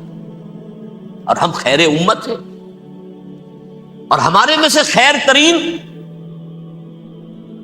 عرب ہیں. ان پر اللہ کا فضل، ان کی مادری زبان میں اللہ کی کتاب موجود ہے. پھر انہوں نے اللہ کے دین کو پیٹھ دکھائی. جو ملک آزاد ہوا کولونیل رول سے، یا اس نے قبلہ کر لیا اپنا ماسکو کی طرف یا کر لیا واشنگٹن کی طرف. کسی نے مکے کو قبلہ بنایا. یہ بدترین سزا ہے. ویل للعرب من شر قد اقترب. اور ترمذی شریف میں تو یہاں تک روایت ہے من اقتراب الساعۃ ہلاک العرب. قیامت کے قرب کی ایک نشانی یہ بھی ہوگی کہ عرب ہلاک ہو جائے. ایک حدیث میں الفاظ آتے ہیں کہ حضور نے جب کہا یہ ہوگا یہ ہوگا یہ ہوگا یہ بربادی آئے گی، تو کسی زوجہ محترمہ نام میں بھول رہا ہوں، انہوں نے پوچھا کہ عرب اس دن کہاں ہوں گے؟ فرمایا العرب یومئذ قلیل، بہت کم. آخری خاتمہ ہونا ہے یہود کا حضرت مسیح علیہ السلام کے ہاتھوں. وہ عذاب جو 2000 برس تک ان سے ٹلا رہا وہ آئے گا، اور ان کے رسول ہی کے ہاتھوں آئے گا. لیکن اس سے پہلے مسلمانوں پر یہ عذاب آ رہا ہے، ہولوکاسٹ کے درجے کا عذاب آ رہا ہے. البتہ ہم پاکستانی اس میں یوں سمجھ لیجئے کہ وہ تو خبریں موجود ہیں احادیث میں، وہاں تو جو ہونا ہے ہونا ہے. اتنے انسان مریں گے، اتنے انسان مریں گے کہ ایک پرندہ جو ہے اڑتا چلا جائے گا، وہ نہیں چاہے گا کہ نیچے اترے تو کسی لاش پر اترے. اسے جگہ نہیں ملے گی زمین خالی کر کہیں اتر سکے. تھک ہار کر گرے گا، مرے گا تو بھی لاش کے اوپر گرے گا. یہ الفاظ ہے حضور صلی اللہ علیہ وسلم. الملحمۃ العظمی الملحمۃ الکبریٰ.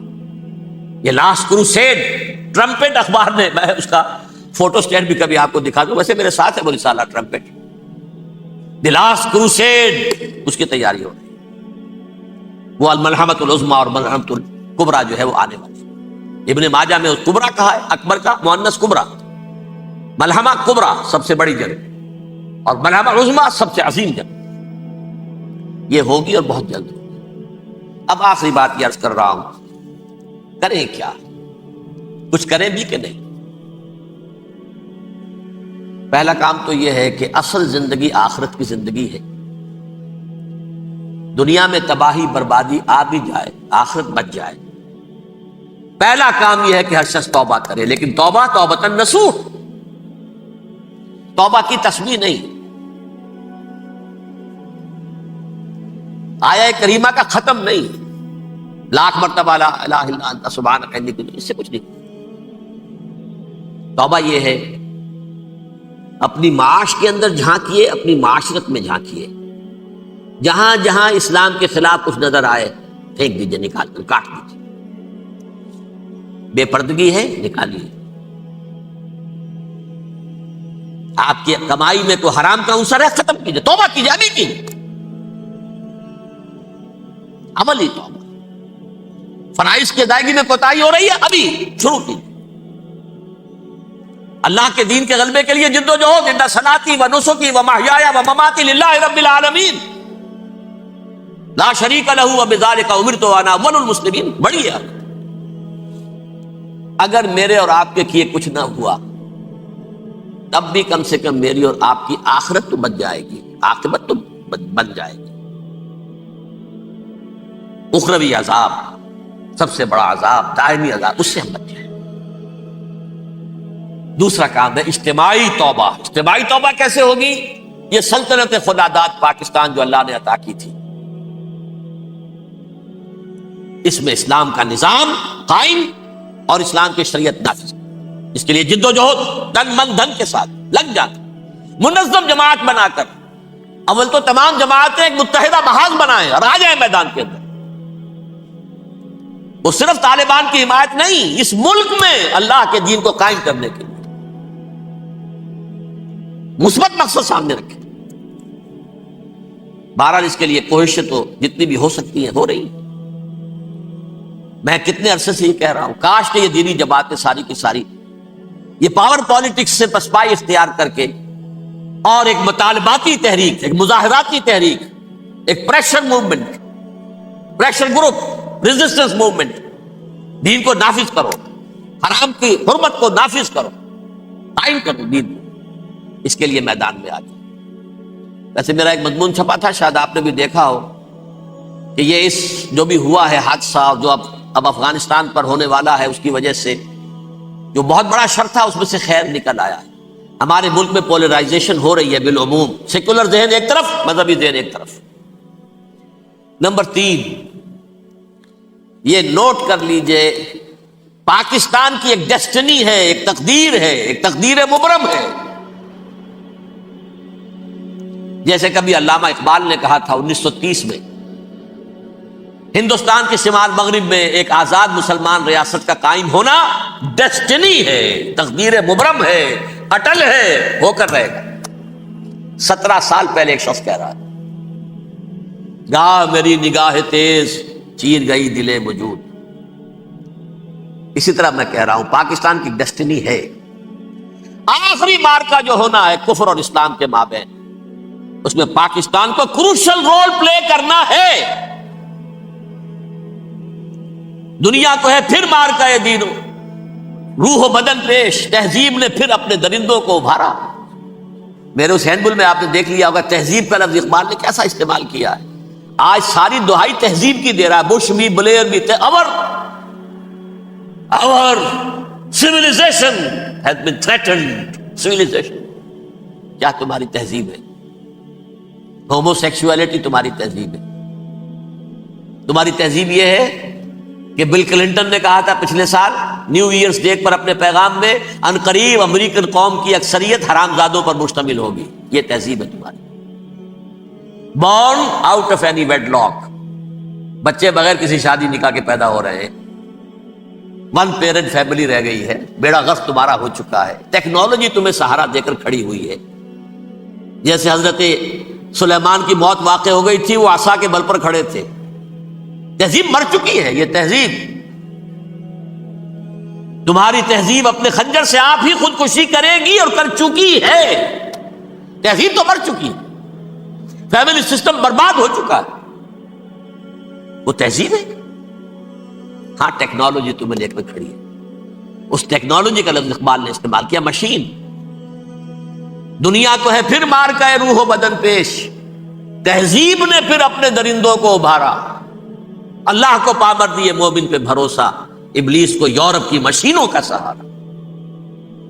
تو ٹیکنالوجی ہے۔ لہذا پاکستان، جیسا کہ میں نے کہا، 9 مہینے پہلے اللہ نے پیدا کیا پاکستان کو اور اتارا ہے لیلۃ القدر۔ یہ نازل ہوا ہے، انا انزلناہ فی لیلۃ القدر، فی لیلۃ القدر۔ قرآن نازل ہوا سے پاکستان نازل ہوا۔ البتہ یہ کہ ہمیں اس میں جو ہمیں ایٹمی صلاحیت حاصل ہے، اس کی ہر قیمت پر اس کا تحفظ کرنا۔ خدا کے لیے مشرف صاحب، کہیں ایسا نہ ہو جائے کہ نیکسٹ دھمکی جب یہ آئے کہ اگر اپنی ایٹمی صلاحیت ختم نہیں کرتے ہو تو تم ہمارے دشمن ہو، اب کیا کریں گے آپ؟ اس وقت بھی تو یہی بات آئی ہے نا۔